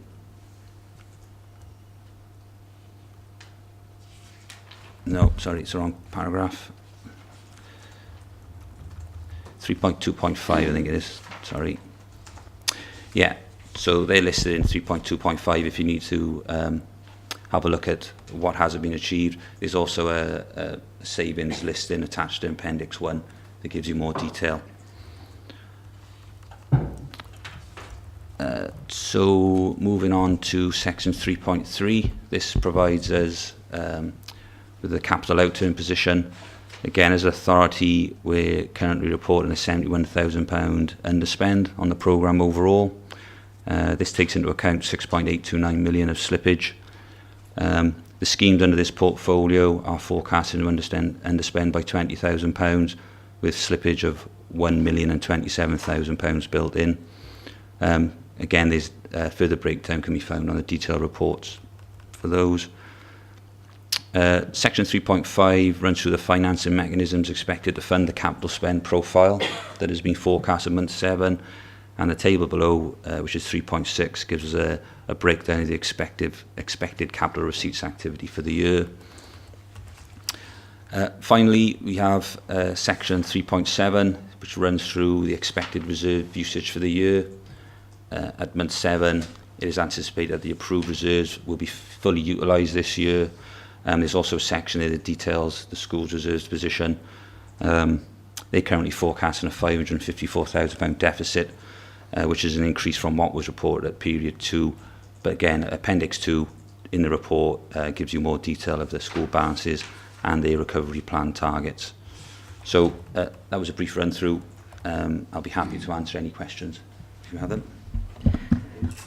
Thank you very much for that report, Dave. So we're able now to take members' questions, and if I could bring in Councillor Smith. Can I say thank you for the figures you now give us the initial annual budget? The initial annual budget. I really appreciate that, because I know things were done legitimately and properly, the environments, but it was difficult to establish what you'd started out at the figure at the end of the year, at the beginning of the year, and what you ended up with at the end of the year. I do try to understand the figures. Difficulty with this, because there's been so much reorganisation of departments and funding. Everything is swivelling around, and I find it very, very difficult to follow the figures. Don't bother about it now, but on that first page, page 32, well, I'm going down to item 3. There's the element there for tourism, life and culture. For the life of me, I couldn't make your figures match up there, but, you know, that's probably just the time of night that I was reading it. So it's a good report, Chairman. I found it interesting. But because there is so much movement within the departments and everything, it becomes very, very difficult to think, well, are you doing all right? The outstanding thing where we have huge problem with is it in our department, the transport bill. I've marked things, Chairman. For example, on 314, and that's the enterprise department, for the life of me, there's the creation of a new division called Community Partnerships and Development, which is effectively a merger of whole place and partnerships. Now, I quite frankly couldn't find where that had gone in the budget and where it came from, how it's actually funded. So it was an interesting report. I thank you for it. The explanations from Roger at the end and related to strong communities, fine, that gives some clarity to me. But all in all, a very, very confusing situation for a member, So if you could get your figures on that first one, on the tourism and leisure later, just let me know if I'm right or you're wrong, to say thank you, and I find it confusing, which doesn't help you at all, does it? Other members will be more constructive comments, I think. Thank you, Councillor Smith. I mean, I think in fairness, when I read it myself, it is quite a complex subject for a layperson to take on board. And I think especially with all the challenges and all the changes that have had to take place. But if you'd like to come back to Councillor Smith. And again, Chairman, I'll come back on that. The head of operations, your responses there, they clearly show what the issues are there. The budget covering the free school meals, the increase in the numbers of meals served, but they don't necessarily get paid because they're free school meals. That raised a question in my mind: how are free school meals funded? Do we get a grant for them? They come out of our budget. So, as a school governor, I could welcome more free school meals being claimed, because there are certainly folks who don't claim, but at the same time that would be to the detriment of another budget. It would benefit the school, but it'll be to the sort of slight detriment. So I welcome those. I thank you. Those are clear. I can understand those. It's regrettable, the loss of funding that's coming to this department, isn't it? A loss of £82,000 on our waste and street scene, the ground service. Budget was set for assumed to increase by 100,000. We haven't achieved it. No, thank you, Chairman. Carry on, colleagues. Roger, did you want to come back on those last points that Councillor Smith made?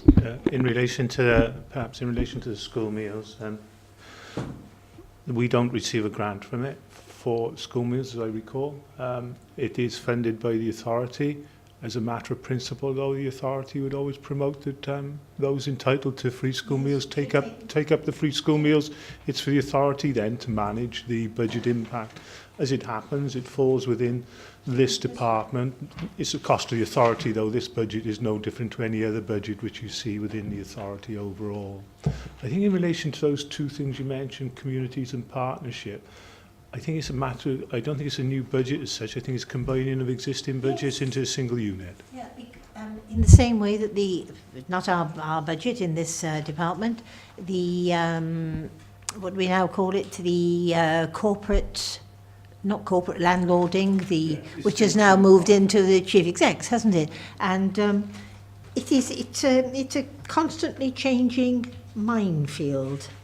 Thank you. And yeah. It's perhaps of no help to members, really, but I do acknowledge the problems which it does cause members in terms of how it's structured.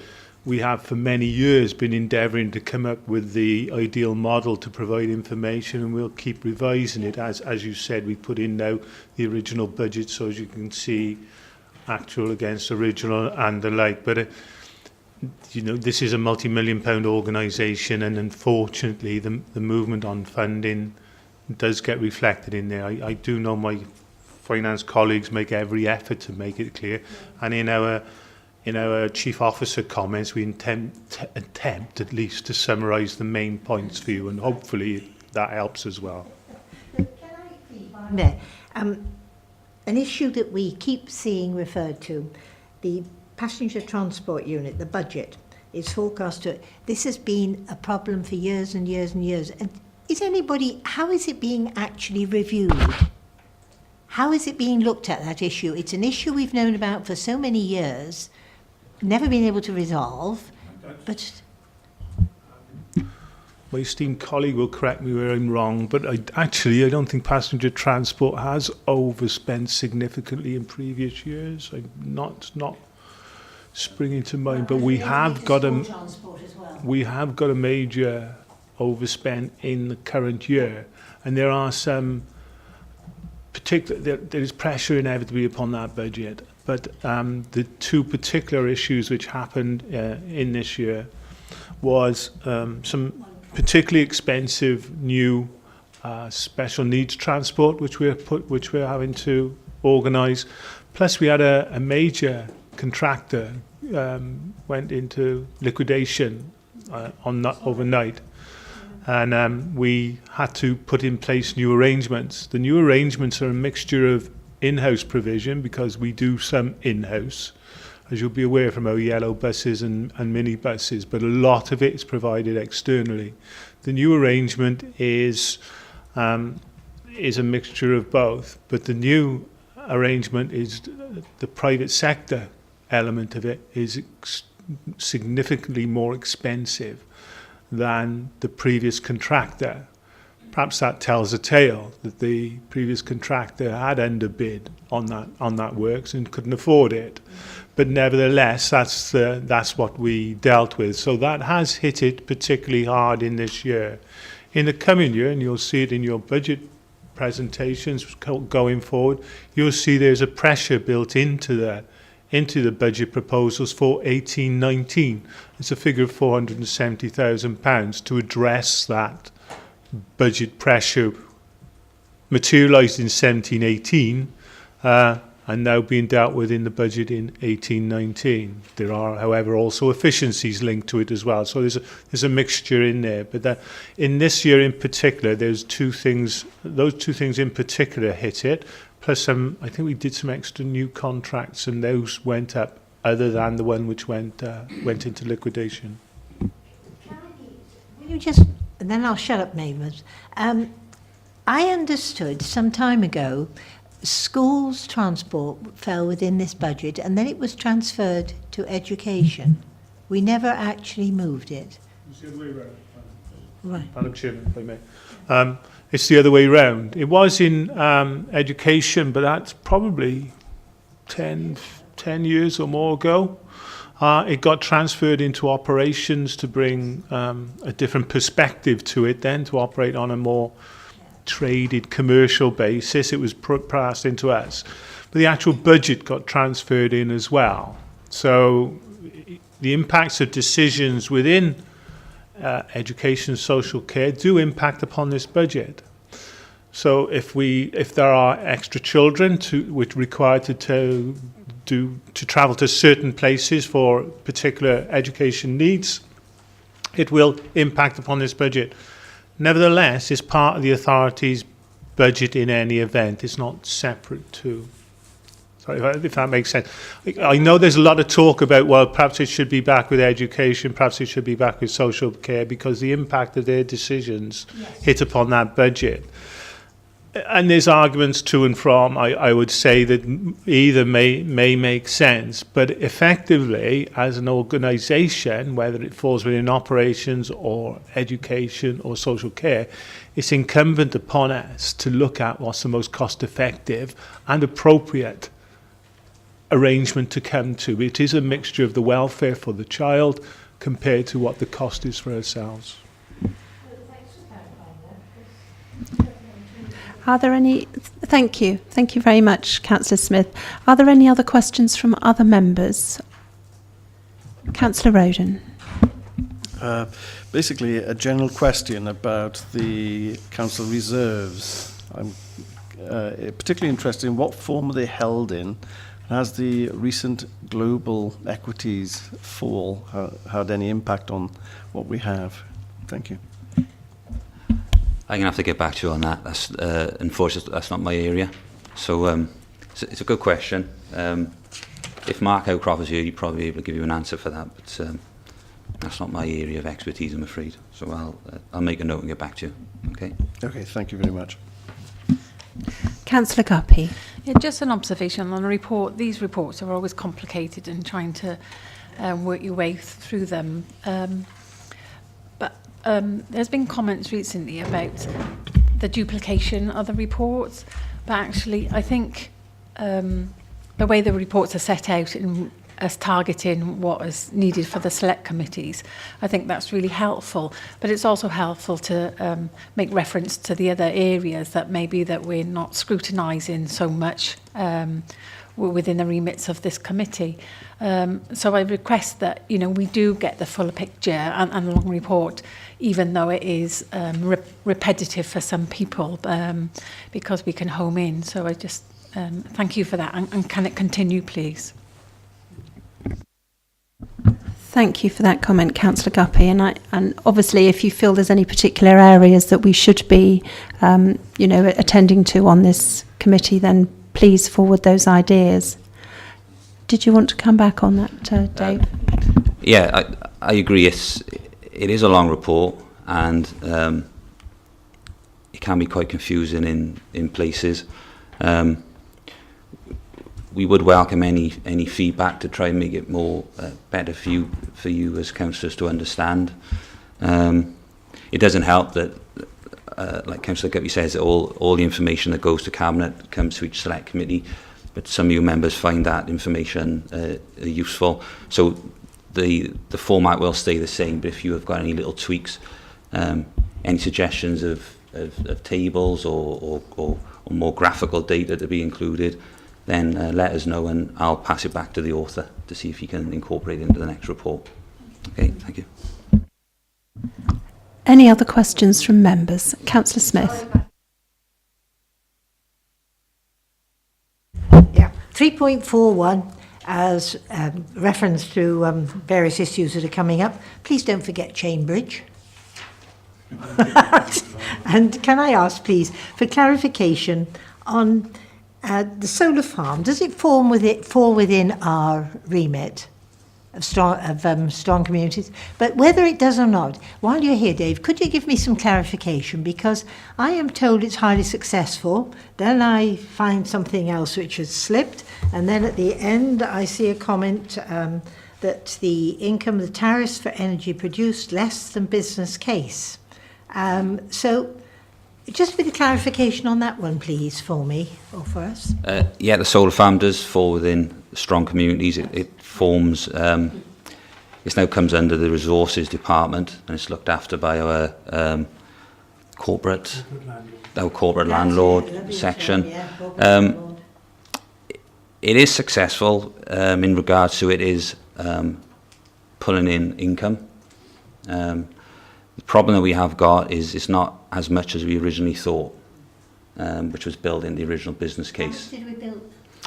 How much was built in originally, please? I don't know off the top of my head, sorry. I can let you know. But yeah, I think one of the issues is the export tariffs dropped. So that's hit the level of income that we can get back in. So it is making money. It just isn't as much as what the original business case built in. I thought the tariffs were set and were timed. I believe tariffs in this context do move, they do reduce. Tariffs are set and tied when you start putting power into the grid, but the actual value of the tariff, so at that point you know what you're going to get. But if you're later, then it may well be that the value of the tariff has dropped. In this instance, I think it's something called ROCs. Don't ask me quite what that is, but it's not feed-in tariff as some of us might be familiar with. It is a slightly different. The concept's the same. You receive income for your energy generated, but it's been a moving feast, and that's why in some instances some solar farms may not be viable. Depends upon the build out, the cost of the connection into the grid, how much you have to pay to actually make the connection, and costs of actually developing. So there's a lot of things moving around that.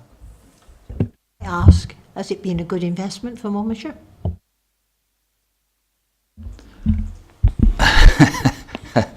I would say yes, but I'll. Thank you. Yeah, I would say yes, because it is making us money. Obviously, built into the budget is the repayment terms of the loans that we've had to take out to install it. So we are making more money than it's actually costs us to build. This year, obviously, it hasn't hit the target that we'd set. I do know this year that we have had, I wouldn't call them teething problems because it hasn't necessarily related to the solar farm itself, but there's been issues with the cables further on down the street or the road. Now, if Western Power have to come and sort out an issue that doesn't relate to the solar farm, they still shut off the cable, which obviously has a hit on our generating ability.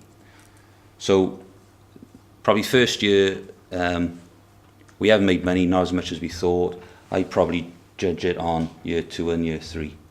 But what I'll maybe do is maybe get Ben Stanley or Deborah Howells, who are the officers in charge of that area, to maybe give you guys a brief update on how it's going.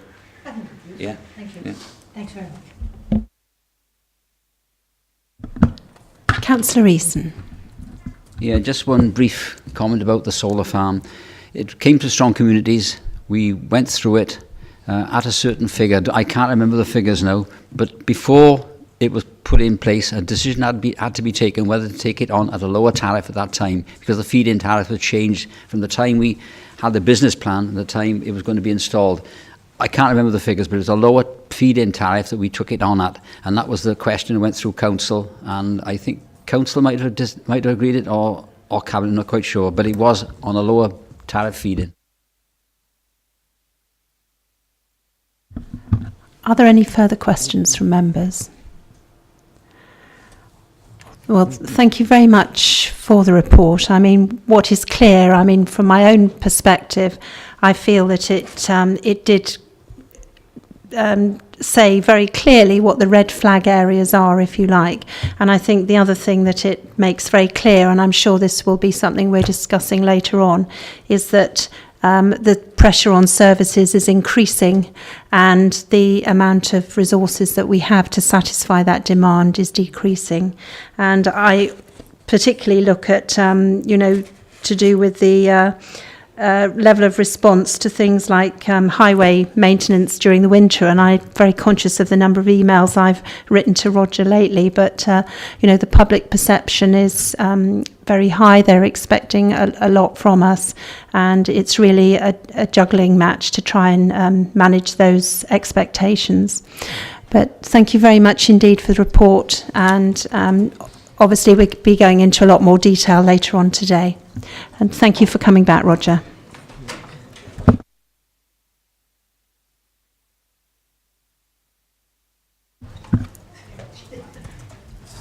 So if we now move on to agenda item 7, which is a verbal update on the by the Community and Partnerships team on priorities and activities.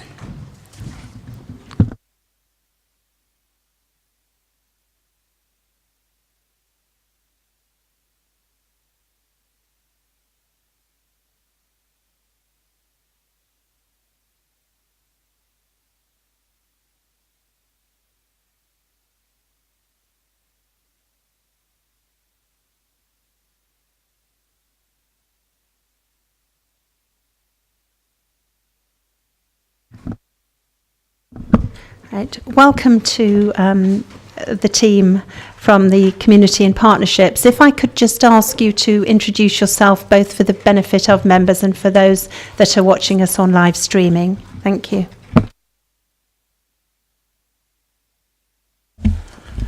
Good morning, everyone. My name's Owen Wills. I work within the Community Partnership Development team. Hello, I'm Judith Langdon. I'm a Community and Partnership Development Lead. Hi, I'm Joe Skidmore of the same. And I'm Rachel Rawlins. And Andrew Mason, Community Safety. Good morning, I'm Sharon Lloyd. I'm the Communities and Partnerships Development Team Manager. Hi, Kath Fallon, Head of Enterprise and Community Development. Thank you. Kath, are you taking the lead on this particular item? Sharon. Oh, Sharon. Okay, fine. Obviously, members haven't received any papers on this particular item as it is a verbal update, so I'll hand over to you. Thank you, Chair. Thank you for inviting us along today to introduce you to the new team. And really part of the conversation that we wanted to have today with you was to give you an overview of the sort of purpose of the team, what the team will be doing going forward. Each of the members then would just like to say a few bits about what they're doing and what their responsibilities are within the area, but also then to try to seek a way to work with you going forward and with your communities around some of the work that we're trying to take forward in the county, and given some of the strategic priorities and drivers that we have here. So if I just talk to you very much about the sort of purpose of the Communities and Partnerships Development Team, as you'll be aware, we've got new pieces of legislation around the Wellbeing and Future Generations Act, the Social Services and Wellbeing Act, and those are really challenging us to do things differently and to do things better going forward. We do have a Public Services Board, and they were required to undertake a wellbeing assessment. And that assessment really provided us with some rich knowledge about the assets, the challenges and the opportunities that we have in the county. So we've looked at it in a very different light in terms of taking an asset-based approach to that assessment and to build on the things that we feel are the strengths of Monmouthshire.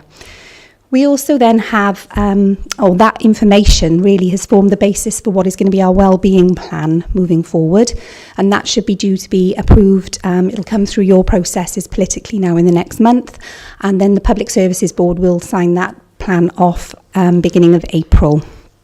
And that then will be setting the direction of travel for public bodies to come together to look at what they can do collectively to tackle some of these big challenges that we have within the county.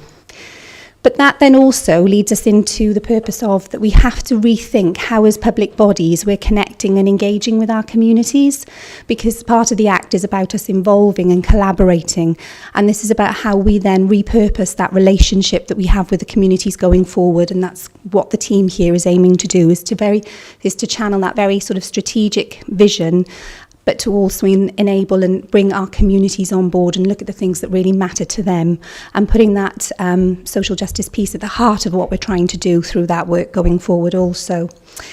We're also being tasked to think about the longer term, to identify things that we need to do going forward, so not just about taking the short-term options, but really thinking about the sustainability of anything that we put in place.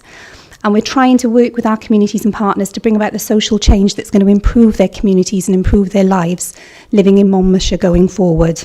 So that's the purpose of what the team, part of what the team will do.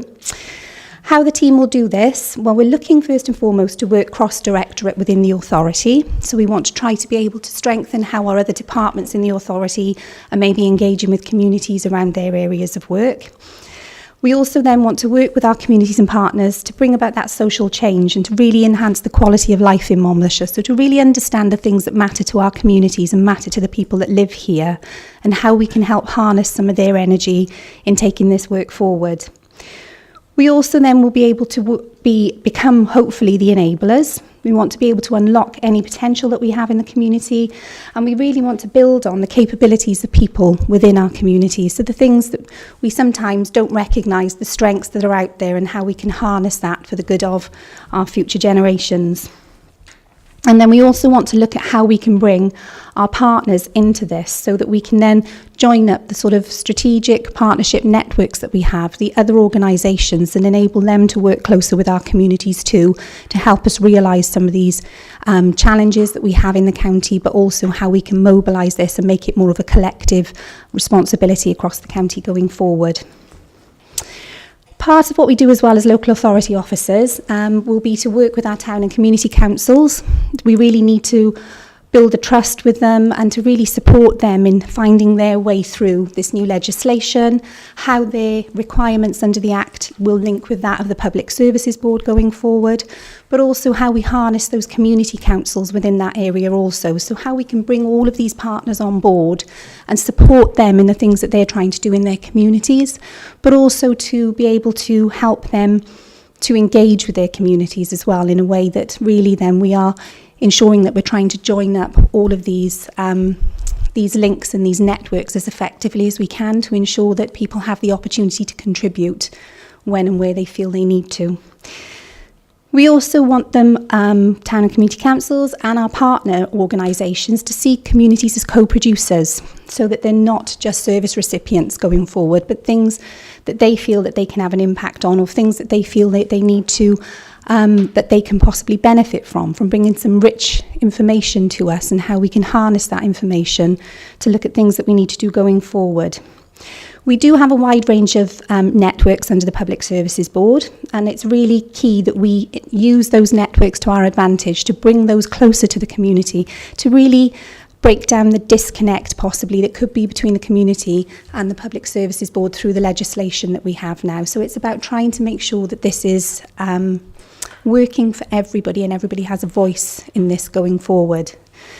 And then we also then want to be able to support the development of priorities across the county. So we will be looking at sort of place-based plans, identifying those community development opportunities in those places, and really aligning that to the wellbeing plan across our 5 towns, main towns, so Abergavenny, Monmouths, Chepstow and Caldicot. But then we also have to be mindful as a team that those areas will have different priorities. There will be different issues and different challenges in them, so they will not be a one-size-fits-all. So part of our role will really be to understand those areas and to really look at how we can build on the assets within those communities to ensure that we're taking this community development approach in the way that's suitable for the people that live within our county. And what I'd like to do now is to pass you over to my colleagues who will give you a few minutes about what their role is in the team. Thank you. Good morning, Andrew Mason. My expertise is around the community safety, mainly involved in antisocial behaviour and CCTV. I cover the whole of Monmouthshire, and some of the activities I'm involved with is we have regular meetings with the RSLs, police and other partners around ASB on sort of estates. Other things are with the ASB individuals or locations that get referred into me. We're looking at identifying hotspots, locations, and my role is to arrange a multi-agency meeting with partners to investigate a particular location or referral. In those hotspot locations, we work with other partners on diversionary activities such as Positive Futures, Youth Service, and others. So I sit on the Safer Gwent, which is a strategic group administered by the Police and Crime Commissioner. Those are sort of looking at where we fit in with the policing priorities. I also sit with the multi-agency child sexual exploitation team, and other parts of my role would involve public space protection orders and other parts of the legislation. The main partnership I lead on is the Safer Monmouthshire Group, which is our community safety partnership. And that's about it for me, I think.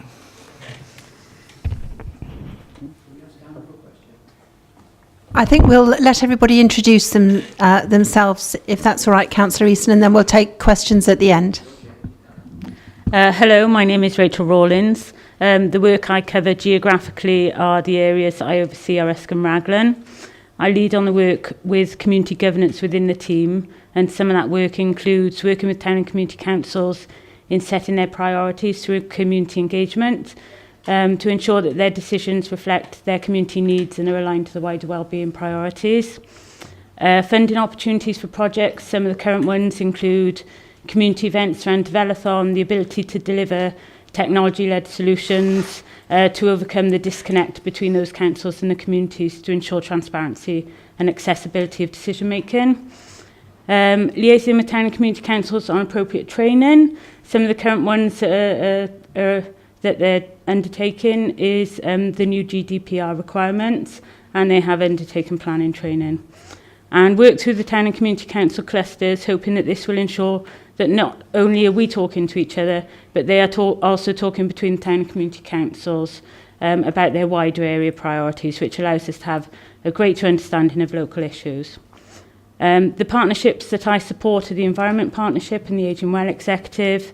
I'm currently working with those partnerships on some key pieces of work which are emerging and include identifying priorities linked to the wellbeing plan and exploring tackling loneliness and isolation and dementia awareness.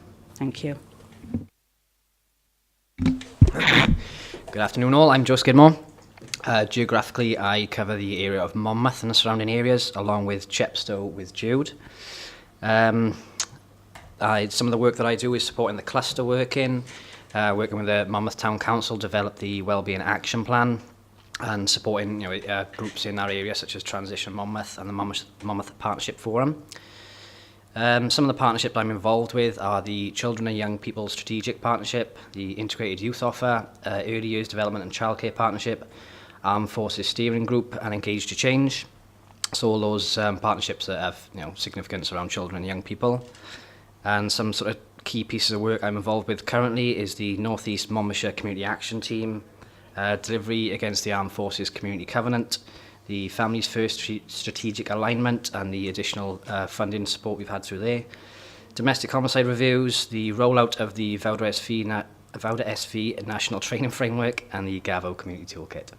Thank you. Thank you. As Joe mentioned, I'm covering Chepstow alongside Joe, as well as the Sevenside Caldecott area. Some of the community work I'm currently involved in includes things like covering the cluster meetings along with my colleagues for Chepstow and Caldecott areas. I'm involved currently in the Caldecott Town Centre regeneration, also supporting the town team in that area, working with community groups in Chepstow around things like play sufficiency, working with a group of children currently around looking at supporting them to research in their own area what really good play opportunities might look like. Specific groups like Rocket Park Run, for example, where they might need a bit of extra support on a specific project. Trying to look at connecting businesses with local groups where that's appropriate. So, for instance, the Interserve development in Caldecott with the school, about trying to make sure that the community give back element of that was really aligned with local community needs. So we managed to get some resources for local play groups, for the choir hall to get a fence put up, that sort of thing. Also working with kind of small projects like the Dell Playground, Quent Football Club, that sort of thing. In terms of partnerships, I'm going to be leading on the Financial, Economic and Digital Inclusion Partnership. Sorry, I'm still getting my tongue around that one. And also creating an active and healthy Monmouthshire, which is going to include the Play Sufficiency Partnership also going forward. Some strategic pieces of work that cut across the county include working on Section 106 and looking at how going forward we can better align the resource that's coming through on Section 106 with actual community aspirations, priorities, and making sure that we're on the front foot with that so that we're aware that when developments are coming in, we're already aware of where those priorities sit. Also looking at things like corporate social responsibility and, again, how we can make better use of that business resource that exists out there. Trying to develop a toolkit that colleagues can use around specific kind of off-the-shelf community development tools that is available for colleagues, practitioners, for community groups to use, whether that's around music, arts, fitness events, kind of you name it really. And yeah, that sort of is a brief précis of my work. Sneak across. Abergavenny and surrounding areas for myself. In terms of the practical things that I've started to become engaged with, it's been very much about building relationships, about learning, about having conversations. So areas like the Brunacombe Area Committee, I visited with Sharon at their last meeting, and have been since then engaged with town and community councils, received some invites to support with planning, and also practically to get involved with an event for Abergavenny. In Abergavenny, we've got an abundance of community activity and kind of social action. So we'd like to bring that together with the Brunacombe Area Committee in the form of a celebration event whereby we demonstrate what support is available to those community groups and ways in which they can work together. So that's one of the kind of key priorities for that area. Also, community centres within the area. I've been involved with those. One example is the ACE Centre in North Abergavenny, looking at sustainability there. So looking at their core purpose, ways in which they can measure the fantastic work that they do and the outcomes that are generated from the centre, and ways in which they work with others. And as Sharon mentioned earlier, how we align that to the wellbeing objectives. So as they go forward, they're in a very strong position for funding and other kind of sustainability issues. In terms of partnerships that I lead on one called Joining Up Volunteering, which is an active partnership whereby we look at bringing together the fantastic resource and the building resource, to be honest with you, around volunteering in the county. Many organisations and community groups are really focusing on this positive kind of contributor mindset around volunteering. So what we're doing there is practically bringing people together. So for instance, this week we brought Welsh Baccalaureate leads out of the schools, educational colleagues, to meet with individuals and partners around the table to see how they can support one another. So it's very much a joining up role there, and some practical things have come out of that. Also the post-16 group, which looks at engaging with partners and monitoring progress in areas that deliver around the NEAT agenda, and also strands that look to support young people at the risk of becoming outside of education or training. Then I've got a few other strands that for you, you will perhaps remember me coming in December to bring the volunteering policy through. So something I lead on for the council is volunteering, something we're very proud of in Monmouthshire. The infrastructure, which includes the policy of which you commented on and passed, we've been developing in terms of toolkits, as Jude mentioned, but also quite a large change at the moment is we're moving over to a digital volunteer management system, which will further support our volunteers, will increase the efficiency of the way that we bring volunteers in and show them ways in which they can get involved in their community, because this is about active citizenship. How can we develop residents into active citizens? The other bit, and if it's okay with you, Chair, I'd like to pass some information out. Taking on board some of the points around asset-based community development, what we've done as a team is through some ideas that have come out of partnership groups, we've gone and secured some rural development programme funding, some leader funding to support community action and volunteers. Again, a very practical way in which we feel we can support those community leaders. A substantial amount of research told us that people are engaged in fantastic activity but would really appreciate some support. So 86% of those people told us they would like some support with that. So we focused on leadership skills, and I've just got some handouts I'd like to pass out. What I would say is this is the first kind of quarter. This is just a start. There is a considerable amount of things that are coming, and I suppose from our point of view, the heartwarming side of it is community volunteers have offered to deliver as part of this programme. This is not simply partners and so-called experts that are delivering to the community. It is very much both ways.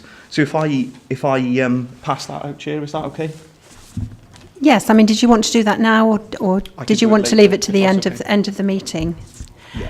Well, thank you very much. I mean, it's Sharon. Yeah, sorry, Chair. There is one member of the team that couldn't be here this morning, so sorry. There's a lady, Shireen Williams, who's also in our team, and just to let you know that Shireen is leading on the Prevent agenda for the county and also the resettlement programme for Syrian refugees. So she's also part of our team, but Shireen is a shared post between Monmouthshire and Newport, and unfortunately she couldn't be here today with us, but it was just really to highlight Shireen's role as part of this going forward. And if I may, just to put a bit of context to it, which I should have said at the start, sorry, you'll probably recognise the officers sat within this team, and they came together as a result of a decision that was made last year in terms of merging the whole place team and the strategic partnership team, because of the value in terms of how we can actually take some of this work forward from a very strategic level right the way through to a very community level. So as a result of those two teams merging, this is the new Communities and Partnerships Development team. So thank you, Jay. Thank you, and I'm sure that members will join with me. It's really helpful to see the team together and really have a better understanding of how we're going to deliver the Wellbeing Act, both as individual councillors and as a council. I would like to invite Councillor Jones. Would you like to speak now, or would you like to wait until members have had an opportunity to ask questions?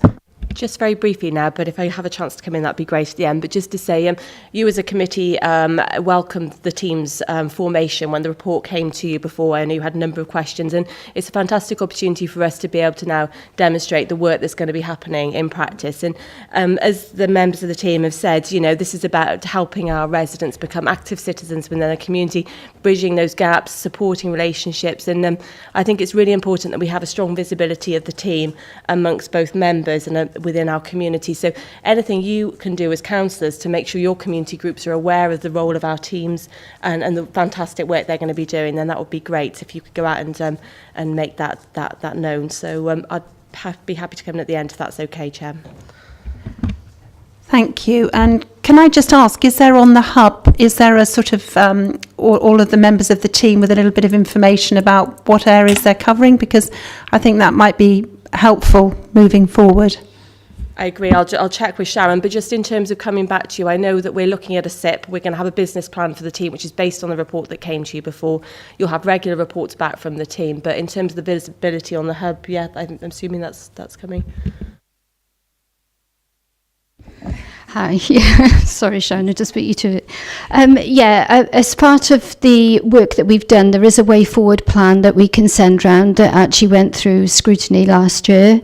Part of what the new team are doing now is putting together a communications plan, so absolutely there will be very much about, it's really about putting a face to who is going to be working in your area, and we recognise this, and that's part of the process that we went through as part of the big review that we did last year, so yes, certainly. Thank you. Thank you very much for clarifying that, Kath. And if I can take members' questions, I know Councillor Eason has got a question. So, hello, thank you, Chair. I've got two questions now. One for Andrew and one for I forgot your name. Judith. Over the past number of years, we've lost the community safety action teams, which were very valuable in the areas for cohesion with the police, the fire services, and various bodies. They haven't met for quite a long time. We have a Monmouthshire County Council representative on the southern one. No doubt they have one on the north and elsewhere, and also the community councils have representatives on them, but they haven't met. What is your view on bringing back into action community safety action teams, because they are a valuable source of meeting the services you've got around you? And whilst I'm on, the second question for Judith, when it's her turn, is what do you mean by Caldicot Town Team Plus? Yeah, on the subject of CSATs as we knew them, we did hold a review at the end of the year before last. And whilst there were some people's views that they were very valuable, others maybe not shared the same view. What we're looking to do really is to capture the sort of information and the problems that were being picked up in a different way. There is, I mean, any issues that any town councils that are experiencing or they become aware of, they can be referred in the ASB referral route, which will be picked up then. So we can still have our multi-agency meetings and people around the table for specific issues that we need to deal with in those areas. One thing that the PCC is keen to promote is the crime prevention panels, which they're not a direct replacement for CSATs, because CSATs were made up of officers and elected people. But the crime prevention panels, as one is just being established now in the Mega area, just getting off the ground, that's where members of the community themselves are sign up to this CPP. There's funding available for it. They themselves get checked, police checks, so that information can be shared to them, and they can do some work on the ground within their communities. So, yeah, I don't think we're going to see something like CSATs come back as its own group. What we have been discussing within the group is a way of bolting on to existing meetings where we can capture you know, some community safety issues within an area. We can't have meeting. We've got to try and streamline some of those activities, but we can still capture any issues that are affecting, you know, the particular regions. Could they not take part in the CCTV working group agendas? Well, with the CCTV user group, that's more specifically around the operation of CCTV. And whilst some issues are brought to that, they're usually relating to the use of CCTV, and it doesn't capture a wider, apart from, you know, the elected representatives of the town councils that sit on those meetings. We would really want to keep those confined to just CCTV. But, you know, as I say, if something came out of that we needed to then take forward into a wider problem-solving group, then we could do that. Thank you. And Joe, were you coming back on the... Judith, sorry. I think that's one for me. Judith, yeah. I think the short answer is I'm not quite sure what I meant by Caldecott Town Team Plus, only that, other than that I either possibly misspoke or it's a shorthand for the sort of general groups that exist within Caldecott, in terms of whether it's everything from kind of Caldecott Town Team through to Musical Theatre Society. Thank you. Thank you. Are you happy with the response? Councillor Davis. Thank you, Chair. I'm glad to see you've got such a low level of workload. You know, it's very good. I think that, you know, it's absolutely the right decision to bring all these things together. But as somebody who has tried within the community to enhance health and well-being with initiatives, it's a very difficult task. And I know that there's a lot of very good work going on, and this is an observation, not a criticism. We're not very good at publicising our triumphs, and we should be doing a lot more of it, I think. But from a committee perspective, my first question is, how are you going to report performance back to this committee in terms of what are your objectives, what are the key performance indicators that you'll be looking at, and not because we intend bashing you about the head if we don't get those right, because obviously we would like to obviously make a contribution if that's possible to addressing some of the issues you've had. So that's the first question. And the second question is, how are you going to maximise public involvement and knowledge about all of these initiatives that you either have in place or propose to put in place? Because that is one of the most difficult things in my experience, is actually getting people to participate. And one of the points that our chairman made in another meeting was that we as an authority have a lot of facilities and assets that perhaps could be used for public use. I always feel that our leisure centres could be used more on the health and well-being agenda than perhaps they are. And if you read reports, and I've read numerous ones, and in England they've spent hundreds of millions of pounds on the health and well-being agenda with limited success, I think. And one of the points that every report you read says, it's important that these things are fun for people to get involved in, because otherwise they're not going to get involved. So there's more than one way to skin a cat, as it were. And I think, you know, we need to be looking at new initiatives and how do we involve the public. But I'm going to wish you every success, and I'm sure you'll work together well. But please give us the information we need to monitor what's going on. Thank you. Thank you for those very important questions. Sharon, are you going to respond? Yes, certainly. Thank you for those comments and questions. The performance framework will be part of the team's framework going forward. We do have a forward work plan. We are looking now at developing a joint SIP. Some of our performance measures will come into place once we have the approval of all the plans that are currently going through the political process at the moment. So we have to ensure that we're aligning with those key performance indicators, national indicators for some of the data sets that we're trying to impact on at a local level here within Monmouthshire. So a lot of that stuff will be coming through as we start to develop how we take this work forward, so that we are clear in terms of what it is we're trying to change and how we will measure how we're making that change or how we're making the progress towards that, if it be through milestones going forward. So please be assured, once we have got that, we will come back to you with that in a more solid form.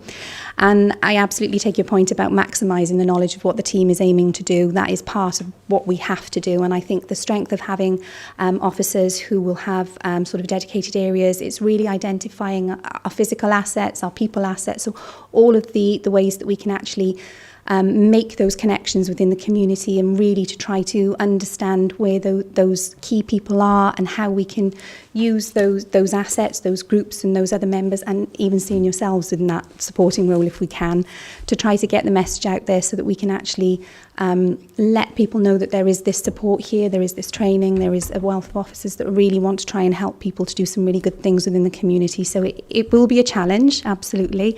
But I think the comms plan that we're developing at the moment, which Kath has mentioned, we are aiming to take that far and wide. So not just internally with our other public partners and organisations, our town and community councils, and then we have been presenting to community groups as well and asking them to spread the word. So we are trying to get the message out there. So. Thank you. Did you want to come back at all? Are there any further questions for any members of the team? Councillor Smith.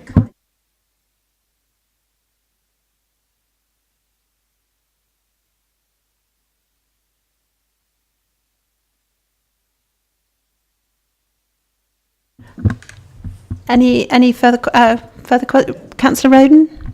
Yeah, thank you for a very interesting presentation. It's obvious that a lot of changes are taking place in the structure with the introduction of the PSB, etc. How do you think that as county councillors we can best help you? And as an example, I was working with Andrew, I think, on the Agincourt plan not so long ago. That's one of the things possibly that we can get involved with, but lots of other things. So general question, how can we best help? Thank you. Doesn't have to be. I mean, just in terms of the crime prevention panels, I think a good example recently was that Councillor Taylor sort of, because I think this is, as a panel, it's not something that from the top down we can go into an area and say you're going to have a CPP, have a crime prevention panel, because it just, you know, it doesn't work. It doesn't work when you impose things like that. If it comes from the bottom up, that, you know, the community have identified that there's concerns, and we had a very enlightening sort of public meeting where the police came on force to try and sort of interact with the community, and there were obviously some concerns there, and he, the chief inspector, sort of offered this as a solution. So from county councillors in your area, identifying issues and rallying sort of communities to want to do something about it, then these at the moment are a very good solution. So you can help by encouraging people in your communities, if they've got some strong issues and strong feelings about certain things, to make the first move, really. And Owen, did you want to come back as well? One of the other things we're hoping that our work will do is keep local members better informed. So some of the things that are going on in your communities you might not always be aware of, but be assured that we will be coming to see you if anything is going on in your community.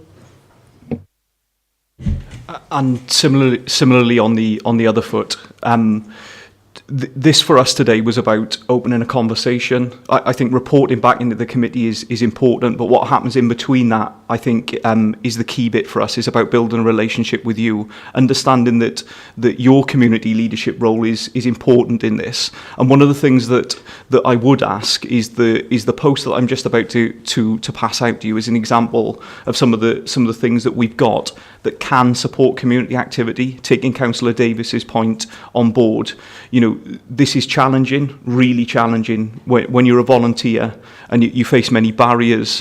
What we can offer is development around personal development, around skills, knowledge, behaviours that may support what you're doing, and also linking you up with other individuals or people within your area, with other individuals that have already been there before, that may have delivered a very similar project and learnt some skills and knowledge around how are very happy to share that. So in terms of championing the programs and the products that we offer, that would be of huge value to us as a team. Thank you. Judith, did you want to come back? Just add a kind of final 5 seconds to what Owen said, which is just also to say that we very much see that as a two-way dialogue, so as well as us obviously keeping you all informed as members. I know we would all really value your expertise and the knowledge that you have, given your role at the heart of a community, that whilst there may be groups we might be working with that you're not aware of, that absolutely will work both ways. And if you're aware of issues, opportunities, individuals, actually, you know, we're really keen to help support you in that role as well. Thank you. Are there any other further questions from members? Councillor Guppy. Just one for Judith, really. I'm looking to gain some funding. Sort of, I don't know if you're involved with that, but I don't know if you could get hold of them, because they want to expand and they've got some issues with storage. In the community council meeting, we've put them in contact, or we're going to tell them to contact the Welsh Church Fund, but obviously Sevenside Area Committee. So, but I know that the funding sort of till the end of March is, well, there's questions around sort of how quick that's been distributed, but I wonder if you could get hold of them sooner rather than later, because of the closing date's quite quick. Thank you. Thank you for that, Councillor Guppy. Yeah, we have met with Rocket Park Run. I'm aware of the project you're speaking about. I know a number of colleagues have, in fact, and we're working very hard to try and help them overcome that barrier they have around storage at the moment. We've put them in touch with our strategic funding manager and pursuing a lot of different avenues, because we recognise just how valuable the work they're doing is. It's so important. It's contributing so much to the local community. There must be a way we can sort out that issue they've got. So we're working with them closely on that. If there are no further questions, then I would ask if Councillor Jones, who's the Cabinet Member, would like to sum up. Yeah, I haven't got a huge amount else to say, other than say that personally I am really excited by the approach that's been taken. I honestly don't think we've got a better team than we could have in terms of the individuals and the experiences within this new team. So really excited. Some of the team and myself went to visit One Ilford Room, if you get a chance to look that up. It's an example of excellent asset-based community development, and actually I'd say we're ahead of the game. If you look at what they're doing, it's seen as a pioneering project, and actually in Monmouthshire we're doing a lot of those things already. If not, we're further ahead. So I think the work of the team is really going to help in terms of meeting our objectives under the social justice strategy, so absolutely key. And I absolutely agree that we need to be publicising the triumphs of the team in terms of ensuring that we can actually take advantage and other communities can come forward and get involved as well. There's a really important point by Councillor Davis and others have made as well around the assets and using our assets more effectively. I know that's been made before, and that's something we'll really focus in on through the social justice strategy, using the knowledge of the community partnership team. Personally, just one thing which one of the members mentioned, and which I'm really keen to look at, is around private sector development. So working partnerships with the private sector around things like CSR to make sure that we can benefit our communities to the best that they can be. And then just finally, I suppose, just in terms of raising awareness, Councillor Roden mentioned it. I think, you know, in what can councillors do to support the team and vice versa? It's really about identifying opportunities within your own wards and then facilitating that relationship with the community partnership development team. I think this is the first step in a journey that's going to hopefully bear a lot of fruit and be really, really helpful to various relationships across the county. So just thank you very much for giving the team and myself the chance to have a bit of a platform today, and I hope to come back to you in a short period to give you some more updates on the successes, no doubt, of the team. So thank you, and thanks to the team for all their work. Thank you very much indeed, Councillor Jones. And I know from my own perspective, I'm sure everybody here, I came back to Wales to almost sort of retire, and then I saw what perhaps could be improved in my own area, and I think we all as councillors have an absolute passion for our local area. We want to see improvements, and we want to see things for the long term, and I think this team are going to be critical in making that happen. So it is very exciting. And thank you very much for coming along and introducing yourselves. I think it's been really valuable. So I'm very mindful that we've got a very busy afternoon ahead, and probably members would like to get something to eat in between. So if we can now look at the agenda item 8, which is Strong Communities Forward Work Programme.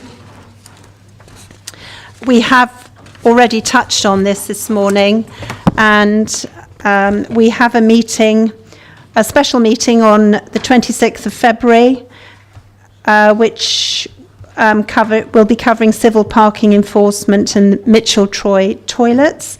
Will we be having a pre-meeting at those? Yes, we'll be having a pre-meeting. Yeah. It's a usual select, obviously pre-meeting at 9:30.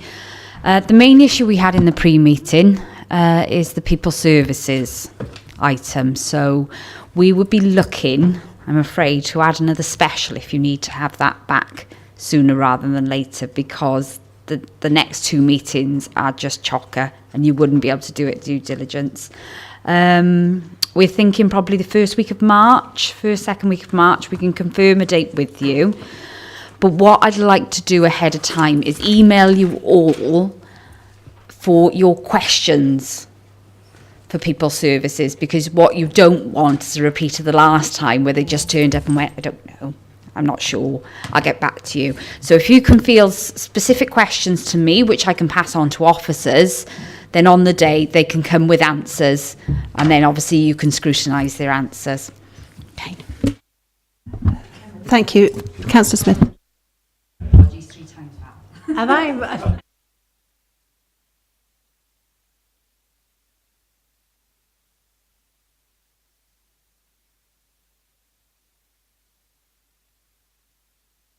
Okay. Well, we'll miss you, Val, but Councillor Smith. Okay, so obviously we look forward to receiving that email, and I'm sure members will have a lot of questions to put forward. Are there any other queries on our forward work programme, or any other contributions anybody would like to make? So we've got a very busy few months ahead, and the Council and Cabinet Business Forward Plan is there as agenda item 9.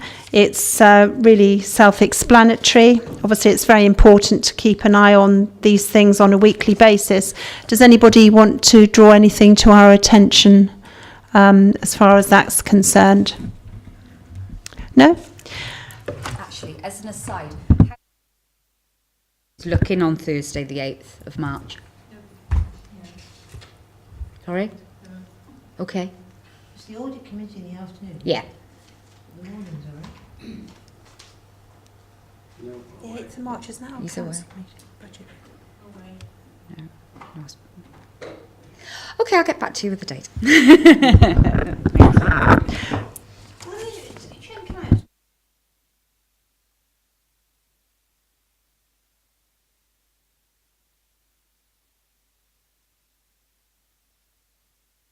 Well, I think that we made it very clear. We gave a very clear message this morning that we're very frustrated and we're not happy with the situation.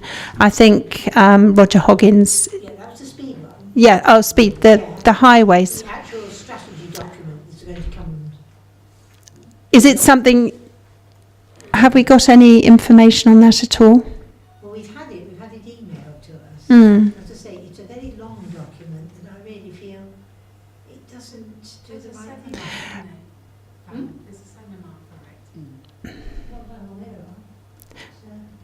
That's a different seminar. I think that we could request that it was put into a more sort of easy to read form, because I agree with you, it is a minefield. So would you like us to request that? I just feel that it's very heavy going, and that it doesn't do the job properly. As I say, I haven't read the 154 pages and started off. It needs to be a more concise document. And I noticed that initially it was going to be a single member decision, then it was going to cabinet. It seems to be putting off. And I don't understand why, unless in the background highways are looking at that document themselves. Okay, would it be helpful if I asked, if I sort of forwarded our concerns to Roger Hoggins and asked him how he would best like to, deal with it with us so that we can be updated and have a better understanding of it as a matter of urgency? Because even if we can't fit it into our very busy schedule, if it was simplified, it is something that could be sent round to members and members could comment on it, which would be better than not dealing with it at all. Yeah, I think we should comment. Yeah. Okay. There's another one as well that probably members have seen as well. The little red thing about cremations and burials, yes, I have been putting a few bits together, and as I say, the Westminster, there are some reports there. This council actually benefits considerably from the cremations set up. We getting on for 90,000 pounds a year comes, and it's quite interesting. It almost acts against looking at the issue that we're saying burials, whatever system, it's hugely expensive for people, and yet we as a council are benefiting financially. And I'll leave it at that situation. So that is something that you would like to see being discussed? Well, I put it together because I said, yes, I would put some information together and see what came up, and it will come. But the actual fact, and I've known for years that